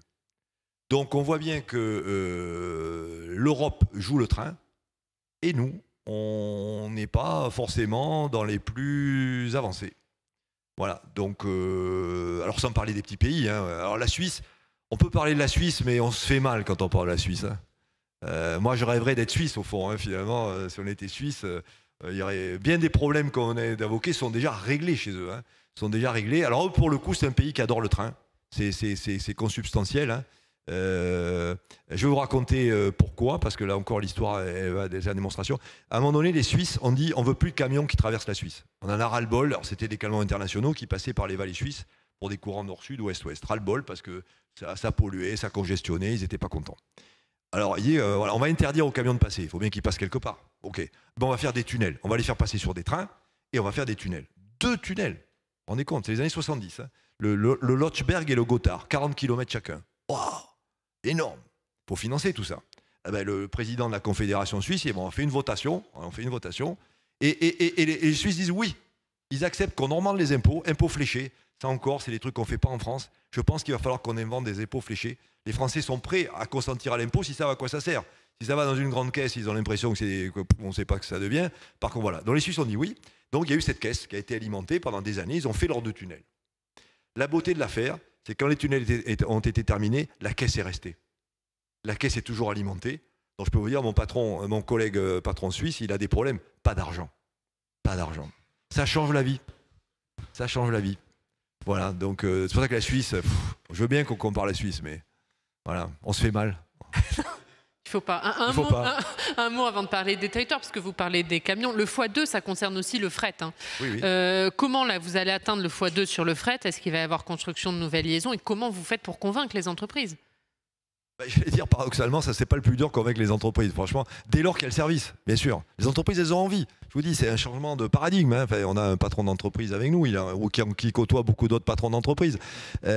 Alors, elles ont envie ou elles sont obligées. C'est pas grave. Le tout, c'est qu'elles décident. Vous avez le scope 3. Ça vous dit quelque chose, le scope 3? Dans toutes les boîtes, vous avez maintenant des obligations extra-financières, hein, notamment de réduire vos émissions, à la fois les vôtres et celles de vos fournisseurs. Qu'est-ce qui émet les transports par camion? On en a parlé. Donc les entreprises, pour elles-mêmes comme pour les fournisseurs, vont pousser à ce qu'il y ait un transfert des camions vers le train. En tout cas, ça peut être une réponse pour réduire votre scope 3. Bon, voilà. Donc les entreprises, moi, s'il y a les services, je ne suis pas tellement inquiet. Ça va venir. Alors par contre, il n'y a pas les services. Pourquoi il n'y a pas les services? Parce qu'il n'y a pas la place, il n'y a pas l'infrastructure. Les sillons ne sont pas bons. Les sillons, c'est les trajets horaires. Hein, voilà. Aujourd'hui, quand vous faites de la course, alors vous avez 3 types on va faire un peu de pédagogie sur c'est quoi le transport de marchandises. Vous avez les trains dédiés. Les trains dédiés, c'est des trains, par exemple, 40 wagons chargés de minerais de charbon. Ça a fait le bonheur du train. À l'époque où la France était industrielle, quand il y avait des mines de charbon, ou des minerais de fer, c'était extraordinaire. 40 wagons d'un coup, une locomotive devant, il n'y a jamais un camion qui peut faire aussi bien. Le problème, c'est que la France est désindustrialisée. Et donc, ce qui était la vente, finalement, ces activités qui étaient au cœur de la pertinence du ferroviaire, elles ont disparu. Donc voilà, vous avez déjà un pan assez important de près. Bon. Alors, si l'Europe se réindustrialise, pourquoi pas notre pays aussi, ça c'est très bon pour le train. Deuxième truc, alors ça marche plein pot, mais on a des handicaps qu'il faut traiter, c'est le container. Vous savez que la plupart des échanges mondiaux, on parlait de la Chine, des États-Unis, etc., c'est dans des containers. C'est les grands ports de containers avec ces énormes bateaux qui transportent des containers et qui arrivent en Europe, Marseille et Le Havre, qui sont petits. Hein. Les géants des transports des containers en Europe, c'est Rotterdam, c'est Anvers, c'est Brême, c'est Hambourg. Voilà, c'est plutôt la mer du Nord et c'est pas nous, malheureusement. Bon, à partir de là, aujourd'hui, tout ça part en camion, beaucoup en camion, si on pouvait mettre des trains, parce que le train s'y prête. Là, pour le coup, vous pouvez à nouveau faire vous mettez des wagons plateformes et les containers sur les plateformes, vous les amenez en France. En France, vous avez des portiques multimodaux. Hein, vous attrapez le container du train, vous le mettez sur un camion qui va le livrer à sa destination finale. Ça, on peut vraiment développer ça. On a quelques handicaps de sillons, il faut des voies pour multiplier les trains, de plateformes logistiques, il faut en faire d'autres, et peut-être un peu d'incitation pour y arriver. Et enfin, troisièmement, vous avez... Mais là, le marché est là. Le marché est là, si vraiment on a de la place sur nos lignes, ça va se développer très très fort. Le troisième truc, alors là, c'est un sujet quasiment de société d'aménagement du territoire, c'est ce qu'on appelle, dans notre jargon, le wagon isolé, le wagon tout seul. Hein, c'est-à-dire que vous avez de la marchandise pour remplir un wagon, hein, ni tout un train, etc. En face, le concurrent du wagon isolé, c'est le camion. C'est le même tonnage, en gros, 40 tonnes des deux côtés. Si ce n'est que le camion, vous le chargez dans la cour de l'usine et il va dans l'entrepôt de son client direct. Nous, le petit wagon, là, il faut l'amener avec un petit locotracteur avec 2 cheminots dessus dans l'usine. Il va se remplir. Il faut aller le chercher. Il faut le ramener dans une gare de triage. On va l'assembler dans un train. Ce train va être trié 2 ou 3 fois. Vous savez, les triages, voilà. Et on va finir par l'amener avec un nouveau petit locotracteur. Ça va mettre 4 jours. Le camion, il a mis 1 jour. Donc, on a un petit problème de compétitivité de délai, de rotation des actifs. Bon, on s'améliore. L'objectif, c'est de mettre la route plus 24 heures. On sait qu'on ne pourra jamais faire complètement la route, mais les équipes travaillent pour faire la route plus 24 heures, ce qui pourrait être admis par nos clients. C'est un temps de trajet qui pourrait être admis par nos clients. Bon, pour y arriver, il nous faut là encore des infrastructures. Tous nos triages sont trop vieux. On a vraiment des installations qui commencent à être limites en matière d'exploitation, hein, d'exploitabilité. Donc, il faut mettre de l'argent dans nos triages. Et puis, il faut un système d'aide pour donner un coup de pouce. Et alors, les pays qui réussissent le font. On m'avait posé la question. L'Autriche est le grand champion en Europe du wagon isolé. Ils ont des parts de marché d'environ 30%. Mais il n'y a pas de mystère. Il y a une subvention d'exploitation pour les entreprises qui utilisent les wagons isolés. Bon, on en a une, nous, en France. Ça a été un des sous-produits du Covid et du plan d'urgence. Donc, on a une aide aux wagons isolés qui a été décidée par le gouvernement. Elle dure jusqu'en 2025, je crois, un truc comme ça. Bon, et on voudrait qu'elle soit pérenne, quoi. En gros, on voudrait qu'elle soit pérennisée parce que nous pensons que sinon, la compétitivité de la route est telle que malgré nos efforts, on aura du mal à se mettre à leur niveau. Voilà, c'est un sujet de société. Est-ce qu'on veut que toutes ces marchandises passent sur des camions? Moi, je ne veux pas, parce que d'abord, ça pollue. Deuxièmement, ça congestionne. Les autoroutes et les rocades des grandes villes, on en revient au transport de la vie quotidienne. Hein. Les gens qui arrivent dans les villes, ils arrivent sur les rocades, elles sont mangées par les camions. Voilà, donc voilà, moi je veux pas. Donc je propose donc un système d'aide aux wagons isolés pour non seulement pérenniser, mais développer aussi ce type d'activité. Pour faire le lien entre ces questions d'écologie et ces questions de territoire, peut-être une question de Charles, qui a envie peut-être que vous attribuiez des bons points aux villes, aux régions, qui sont bons élèves, Charles. On va vous redonner le micro. Alors effectivement, on a une question sur les transports de demain. Comment est-ce que le réseau ferroviaire peut être rendu attractif pour que les populations puissent en faire un principal moyen de mobilité dans les régions et aussi en Île-de-France? C'est un peu, bon, c'est une question qu'on a assez largement traitée, je crois. On peut peut-être extrapoler aux bons élèves, effectivement. Oui. Parce que... Plus sur l'impact positif, Charles, vous aviez une question sur les régions, les villes qui sont bonnes élèves en matière d'impact positif. Est-ce que vous auriez donc des exemples concrets sur les villes, donc des régions qui en la matière ont mis un impact positif sur la mobilité durable, qui mettent en lumière les impacts positifs de la mobilité durable? Oui, alors alors moi, on va parler de Bordeaux. On va parler de Bordeaux, où la métropole de Bordeaux et la région Nouvelle-Aquitaine et leurs dirigeants politiques travaillent et avancent sur un vrai projet. C'est un peu les pionniers de ce que j'ai appelé le réseau express métropolitain. Voilà, donc ils font un réseau constant pour le moment, c'est-à-dire qu'ils font avec ce qu'ils ont, mais ils arrivent à faire des choses. Une idée toute bête, je ne sais pas s'il y a des gens qui connaissent le Sud-Ouest, j'en vois quelques-unes et quelques-uns. Avant, les trains étaient terminus-Bordeaux. Vous arrivez de Libourne, vous arrêtez à Bordeaux. Un terminus, c'est pas bon parce que le train s'arrête en pleine gare, il faut l'évacuer. Enfin, bon. Et il y avait la même chose depuis Arcachon. Eh bien, idée toute simple, encore fallait-il l'avoir et la faire.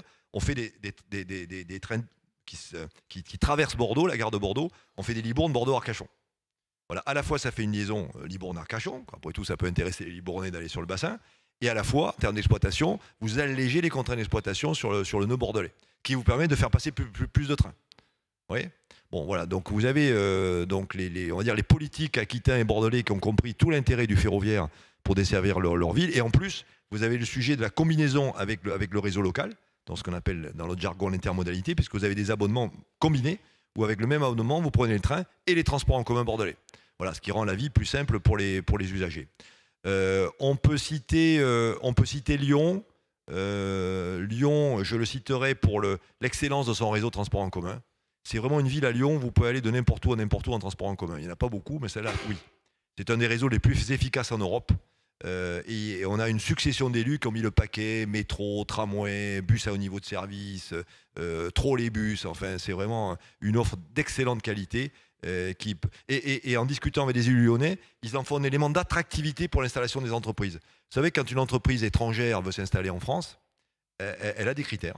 Parce qu'elle sait qu'elle devra convaincre les cadres de venir. Et dans les critères, de plus en plus, il y a les transports en commun. La capacité d'avoir des transports en commun. C'est-à-dire c'est un élément que regardent les cadres pour leur famille, pour eux-mêmes. Et Lyon est très très bien placé et a su jouer de l'excellence des transports en commun pour être encore plus attractif. C'est pas un hasard que on connaît, je pense, pas mal d'entre nous Lyon, et c'est une ville qui marche super bien d'un point de vue économique. Après, moi, je citerai Île-de-France Mobilité aussi. Comme je l'ai dit, ça prend un peu de temps et je peux comprendre l'impatience des usagers, mais franchement, c'est vraiment une région en exécutif et des forces vives qui ont intégré à quel point les transports en commun étaient vraiment indispensables au fonctionnement de ce territoire. Et les efforts sont colossaux. C'est en milliards d'euros qu'Île-de-France Mobilité investit. Et c'est vraiment la traduction d'une volonté, d'une compréhension de l'importance des transports en commun pour les habitants de ce territoire. Céline, une question sur le pass TER jeune. Et oui, avec environ 84 000 bénéficiaires du pass TER jeune, ce dernier est en train d'être supprimé.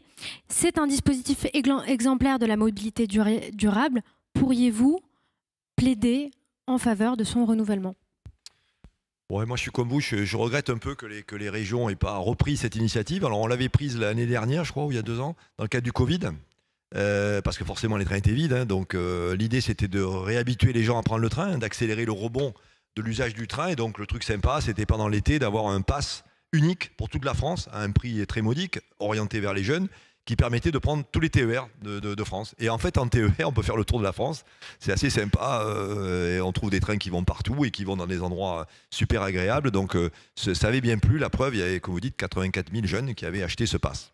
Bon, on est 1 an après, les régions ont le sentiment qu'ils sont sortis un peu de la crise, leurs TER se remplissent pas trop mal, Et ils n'ont pas souhaité reconduire cette initiative en disant on accueillera chacun les jeunes, quoi. Au fond, on revient dans une approche régionalisée de l'approche des jeunes. Bon, je le regrette un petit peu parce que c'était une formidable publicité aussi. Et au-delà de ce regret, ça me permet d'émettre un point d'attention sur attention à une balkanisation du train. Le système ferroviaire français, c'est les trains nationaux qui se combinent avec les trains régionaux. Vous avez plein de villes en France qui ne sont pas reliées par des TGV en direct. Plein. Et ils ont le droit d'aller à Paris quand même. Comment ils vont à Paris? Ils prennent le TER et en correspondance avec un TGV. Et ça marche très bien. Mais il ne faudrait pas que chacun des TER se ferme sur lui-même, s'isole sur lui-même, fasse plus attention à ces sujets de correspondance physique déjà, les horaires, mais aussi tarifaires, que ce soit la croix et la bannière pour combiner un bout de TER avec un TGV, etc., etc. Et le risque est grand parce que, on l'a dit, le TER il est géré par un conseil régional qui a tendance à considérer les intérêts de son territoire et pas forcément à être attentif, par exemple, à des gens d'autres territoires qui voudraient venir sur ce territoire-là en correspondance. Voilà, donc c'est un sujet. Je l'ai posé assez directement à l'Association des régions de France pour qu'on y travaille. Moi, je souhaite qu'on fasse attention. Bien sûr, je respecte complètement les prérogatives des conseils régionaux, leur liberté tarifaire, etc. Ce n'est pas le sujet. Comme j'ai dit, c'est eux les boss maintenant. Hein, et on l'accepte et il n'y a pas de problème avec ça. Mais attention à ne pas trop fragmenter finalement l'offre ferroviaire pour conserver une unité suffisante entre les trains nationaux et les trains régionaux. Oui, justement, puisque vous parlez de ces villes où il n'y a pas le TGV, il y a aussi beaucoup de Français qui n'ont pas forcément accès au train ou à des lignes de proximité. On va parler tout à l'heure du chiffre de 70% des Français qui habitent à moins de 5 km d'une gare. Mais Céline, d'abord, vous avez une question sur cette forme de précarité des mobilités, finalement. Oui, en effet, fin mars, le baromètre des mobilités publié par la Fondation Nature Homme recense 13,3 millions de Français qui sont concernés par une précarité de mobilité en cause, forte dépendance à la voiture, hausse des prix des carburants des fossiles. Comment accompagner les Français en dehors de la métropole dans cet enjeu de société qu'est la mobilité durable s'ils n'en ont pas les moyens face à la voiture individuelle? Oui, alors là aussi, je vous encourage à lire cette excellente contribution Faire contre carbone. Et il y a un passage là-dessus parce que je suis désolé d'avoir donné cette impression, mais je ne m'arrête pas aux grandes villes. Hein. Franchement, je m'intéresse aussi aux villes moyennes et aux secteurs ruraux. D'abord, on va commencer par les villes moyennes. Mon système de réseau express métropolitain, ça permet d'habiter dans une ville moyenne et d'aller travailler dans la métropole. Donc ça redonne de la vie et de l'activité à la ville moyenne. Et vous imaginez la métropole et autour, en satellite au fond, hein, 4, 5, 6 villes moyennes à 20-30 km de cette métropole, reliées par un service fréquent en train. Avec tout ce qu'on a dit sur les parkings, l'intermodalité, effectivement. Voilà. Bon, déjà, ça redonne du poids aux villes moyennes. Il ne faut pas s'arrêter là. Il faut qu'autour des villes moyennes, de la même manière, il faut qu'il y ait un maillage du territoire autour des villes moyennes qui ne sera pas que ferroviaire, qui peut être aussi routier, parce que les trains ne vont pas partout. On est à un moment donné touché par la limite physique des voies ferrées. Sur le ferroviaire, on a des solutions assez inventives. On appelle ça flexi, drési. C'est des engins mi-voiture, mi-train. Donc, voilà, vous roulez sur la route et à un moment donné, vous enrayez comme un train. On appelle ça enrayer. Vous vous mettez sur les rails, vous devenez un train et vous redevenez une voiture. Bon, avec un truc comme ça, vous pouvez aller dans le petit hameau où il n'y a pas de train, vous amenez le véhicule. Vous chargez les 5, 6, 7 personnes. Vous en arrêtez 2-3 fois, ça devient 20-25. Vous faites un parcours principal en train, voilà, qui peut être en correspondance sur un autre train, etc. Donc on a ces systèmes-là. Après, je crois aussi, pour y avoir travaillé, toujours pareil, il y a des systèmes de transport à la demande avec des voitures électriques.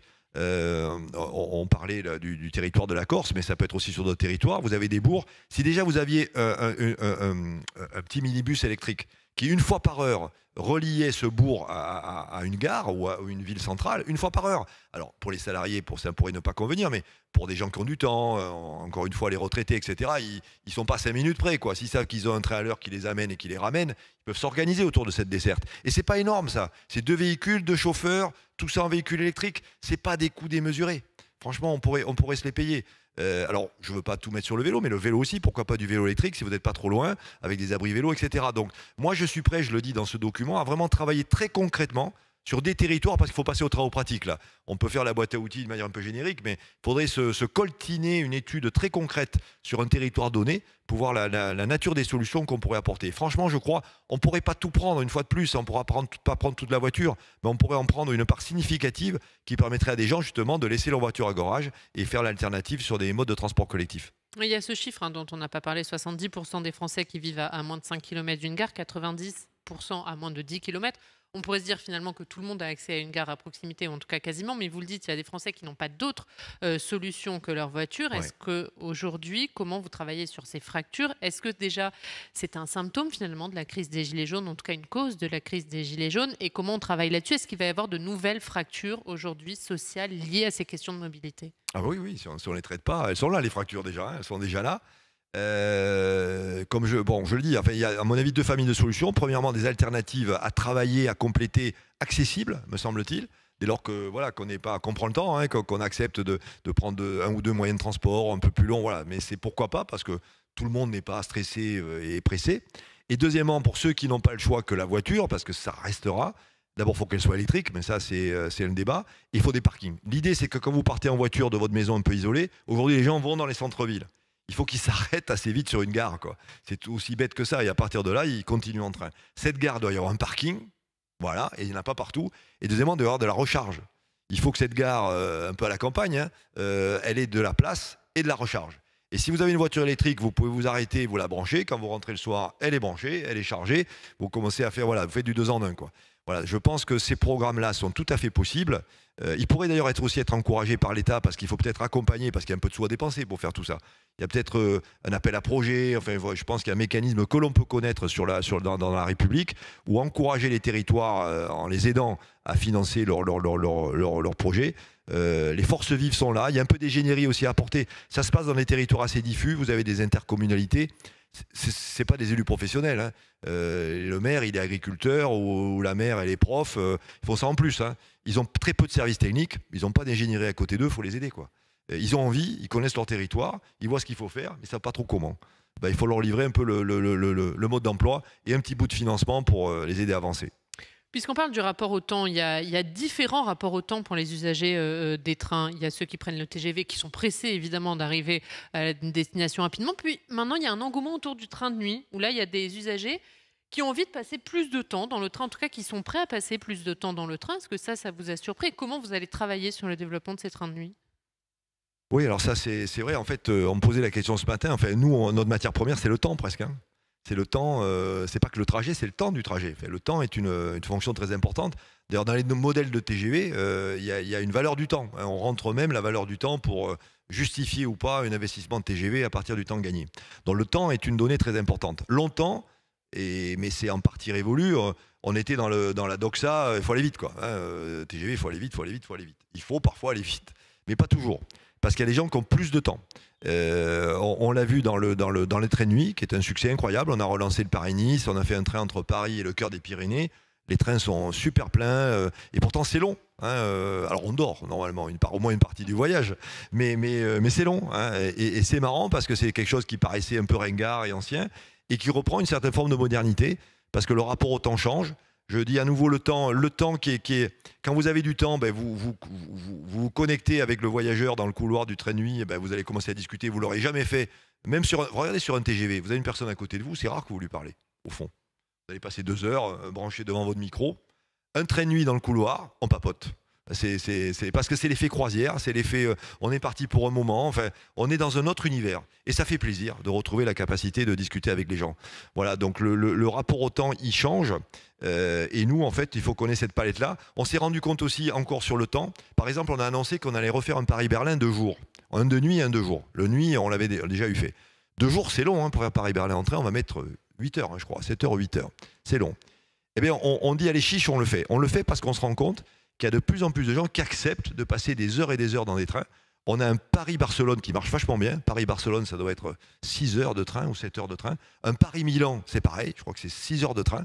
Eh bien, il y a des gens qui sont, même des motifs à faire au fond, hein, qui sont prêts à retrouver ce temps, parce qu'à nouveau, ce temps est utile. C'est un temps précieux. C'est un temps où je ne suis pas dérangé. C'est un temps où je peux m'organiser. C'est un temps où je vois passer le paysage. Moi, je suis très sensible au paysage. Je trouve ça très sympa de voir le paysage qui se transforme au fur et à mesure. On change de géographie, au fond, hein. On retrouve les cours de géographie quasiment avec la faune et la flore.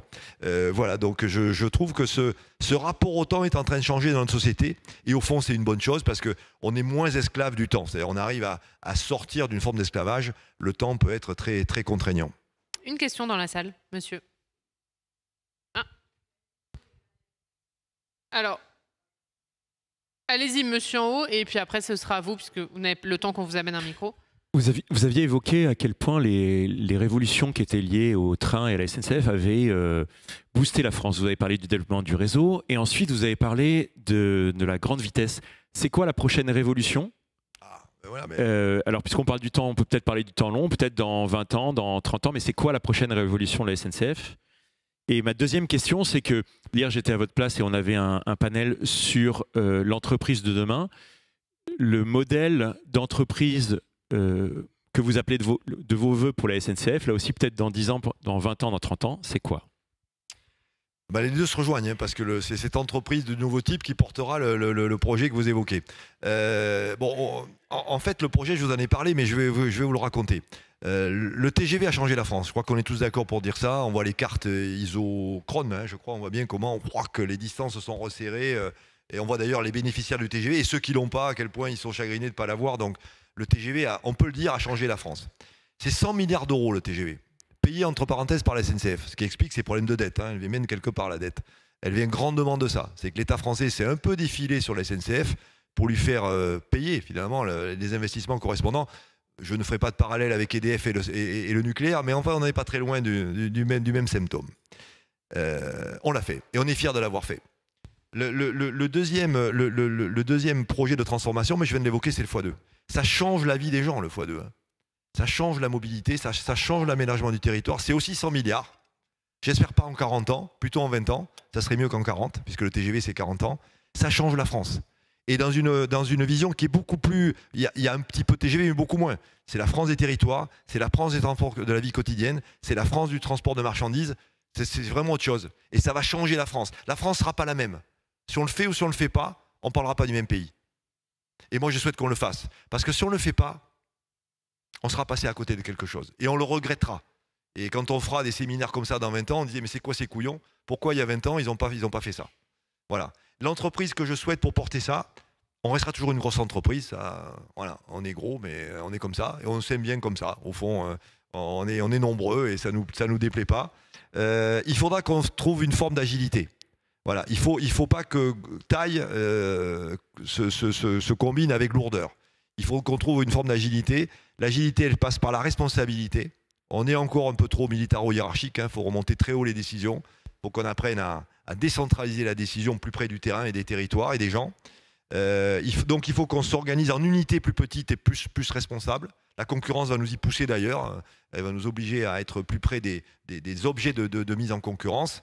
Il faut qu'on soit une entreprise de confiance. Ça va avec le dialogue social d'ailleurs. On n'est pas très loin de ce qu'on a raconté sur le dialogue social.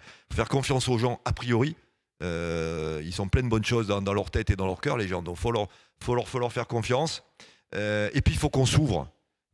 C'est une SNCF ouverte. C'est une SNCF qui aura des partenariats. C'est une SNCF qui sera travaillée avec les forces vives des territoires parce qu'elle sera à leur service.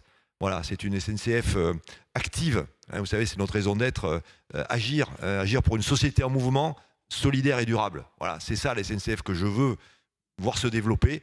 Je vais y mettre toutes mes forces. J'espère que je ne serai pas tout seul, sinon j'y arriverai pas. Mais j'espère que sur ce projet, convaincre les cheminots, convaincre les Français que c'est le bon projet pour la France. Et Céline, justement, avait une question sur les trains du futur, puisqu'on est sur ce sujet. Et oui, le 21 février dernier s'est réuni à Paris le sommet ferroviaire européen, où il y a une belle mise en valeur de l'innovation. Mais l'ultra-digitalisation de nouvelles rames est-elle compatible avec la transition? Et qui plus est-elle résistante face aux vagues de chaleur comme on a connu dernièrement? Oui, alors il faut faire un petit bilan. C'est vrai que la technologie, notamment l'informatique, consomme un peu d'énergie. Ça, c'est pas faux. Les serveurs, le cloud, tout ça, bon voilà. Après, ça c'est le côté débit. Mais est-ce qu'il y a un crédit? Je vous ai parlé de la maintenance prédictive, me semble-t-il, tout à l'heure. Si vraiment, grâce à la technologie, on arrive à réduire considérablement les retards, d'abord c'est bon pour les clients, mais c'est bon pour le bilan. Parce qu'un train en retard, c'est un train qui consomme. Un train en retard, c'est un train qui va s'arrêter. Parce qu'il n'est plus dans son sillon, il va avoir des sillons fermés, parce qu'il vient déranger la circulation, il s'arrête. Et quand vous allez relancer le train, c'est là où vous consommez beaucoup d'énergie. Ça coûte lourd, ça pèse lourd en train, plusieurs centaines de tonnes. Quand vous l'ébranlez, c'est là où vous consommez l'énergie. S'il est à l'heure, il ne s'arrête pas. Donc vous allez consommer un peu d'énergie pour le mettre à l'heure, mais l'économie que vous allez faire parce qu'il est à l'heure est bien supérieure à ce que vous coûtez la technologie pour réussir. Voilà, donc il ne faut pas être anti-technologique primaire. Par contre, vous avez raison, il faut vérifier que la technologie apporte quelque chose. Ce n'est pas la technologie pour la technologie, il faut être sûr qu'il y a un effet substantiel pour le passager, au fond, hein, et pour la performance industrielle de la SNCF. Et une dernière question de la salle. Oui, on m'entend ou pas? On m'entend ou pas? Oui. Ma question, c'est sur la mise à la concurrence. Vous avez tout à l'heure évoqué que donc, Trenitalia vous a pris une part du marché sur le Paris-Lyon et sur Paris-Milan puis Turin.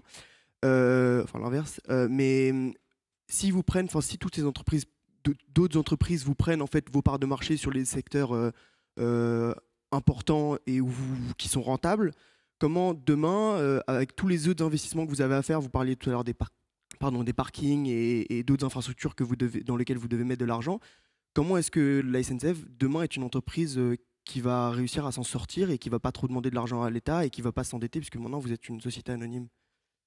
Alors c'est une très très bonne question que vous posez parce que c'est la péréquation. Vous savez, la France est une république avec un État central fort et qui au fond est cherché à égaliser les territoires. Hein, voilà, c'est à ça aussi une république, hein, des territoires pauvres, des territoires riches, et tout en respectant les particularités des territoires, il y a une forme d'égalisation, un peu de tout ça qui se fait à travers des mécanismes de péréquation. C'est très français ça. D'autres pays le font moins. Nous on le fait beaucoup. C'est consubstantiel dans le fonctionnement de notre pays depuis toujours. Et au fond, la SNCF, c'est ce qu'elle faisait avant. Je vais reprendre l'exemple du TGV. Le TGV, tout le monde pensait que c'était rentable. Non, pas avant le Covid. Hein. Non, pas du tout. Il n'y avait qu'une ligne sur deux qui était rentable. Le Paris-Charleville, il n'a jamais été rentable. Hein. Pourtant, on y va. Pourquoi? Parce que la SNCF boîte publique, avec l'argent qu'elle gagnait sur les lignes rentables, elle acceptait d'aller sur les lignes pas rentables et donc d'aménager le territoire. Et il en restait encore suffisamment pour éponger le reste. Voilà, tout allait bien dans le meilleur des mondes. Si on se fait attaquer sur les lignes rentables, il y a problème. Comme vous dites, il y a un déséquilibre. Si ça reste marginal, on vivra avec. Si ça devenait important, je serais obligé de poser la question du financement de la péréquation. Parce que je le rappelle, j'ai aucune obligation juridique d'aller à Charleville-Mézières. J'ai rien contre eux, mais on a commencé à prendre cet exemple. Voilà. Donc pour le moment, j'y vais. Mais j'y vais parce que je veux bien y aller au fond. Parce que je me sens une entreprise publique et je pense que mon rôle, c'est effectivement de tout faire pour l'aménagement du territoire. Si on me prenait trop de marchés rentables, je serais obligé de me retourner avec l'État en disant qu'est-ce qu'on fait? Ou toi, l'État, tu m'aides pour financer les lignes pas rentables, ou alors je vais être obligé de les remettre en question. Voilà, donc c'est un peu l'angle mort de la réforme la récente. Hein. La péréquation, c'est un peu l'angle mort. Il n'a pas été vu, c'est le propre des angles morts. Mais enfin, il nous rattrape les angles morts. Donc je pense qu'à un moment donné, il faudra certainement qu'on arrive à discuter de ces sujets. Une dernière question, peut-être Jean-Pierre Farandou, puisque difficile de faire abstraction du contexte international. Hein, vous avez parlé de la guerre en Ukraine en introduction. Puisqu'on parle du temps, on a vu Emmanuel Macron se rendre en Ukraine en train avec son homologue allemand, son homologue italien. On a vu cette photo qui était finalement presque d'un autre temps. Le train a un rôle essentiel en temps de guerre. Oui, alors je commencerai par un hommage quand même aux Ukrainiens et aux cheminots ukrainiens. On l'a vu, hein, les cheminots ukrainiens font tourner les trains sous les bombes. Hein. Il faut un sacré courage hein, quand même pour partir dans son train. Ils ne sont pas sûrs de revenir, quoi, autrement dit. Hein.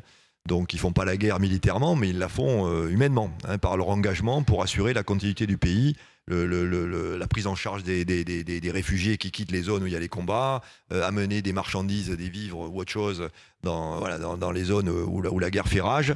Et donc voilà, je pense qu'il faut rendre hommage à ces cheminots. Ils sont d'ailleurs à peu près, ils sont un peu plus nombreux que les Français. Hein. Il y a beaucoup de trains en Ukraine pour le fret. Le fret est plus développé. C'est le cas souvent dans les pays de l'Est. Donc voyageurs et fret. Et peut-être au passage, d'ailleurs c'est intéressant comme une illustration avec le patron des chemins de fer ukrainiens, qui s'appelle Alexander, je me souviens plus de son Kamikin, je crois un nom comme ça, qui a 38 ans à peu près, enfin entre 35 et 40 ans. C'est un Ukrainien, qui était aux États-Unis, qui avait fait une grande école, je ne sais pas, Stanford ou Harvard, donc qui était parti pour faire fortune aux États-Unis, qui a été rappelé par Zelensky. Zelensky a fait le tour des élites ukrainiennes. Il a dit, écoute, il faut que tu viennes aider ton pays. Avant la guerre, hein, c'était avant la guerre, il est revenu. Il était patron de la Poste.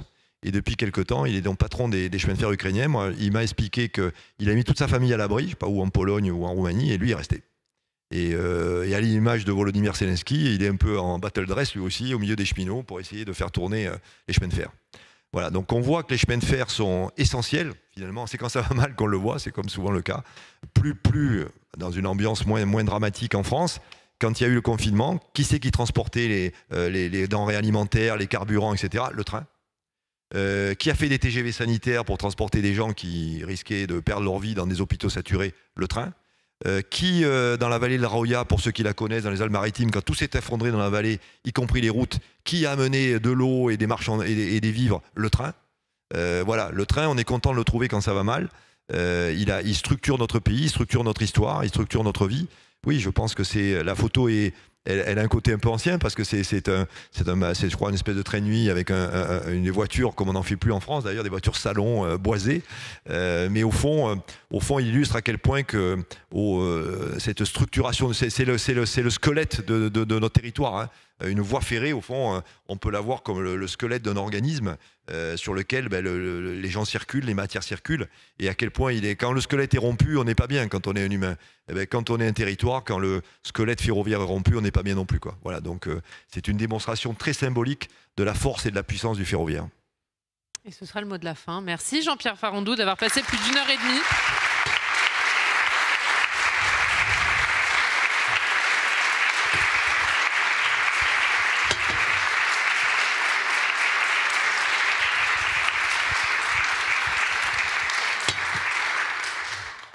Et merci à tous pour vos questions et vos échanges. Très bonne journée.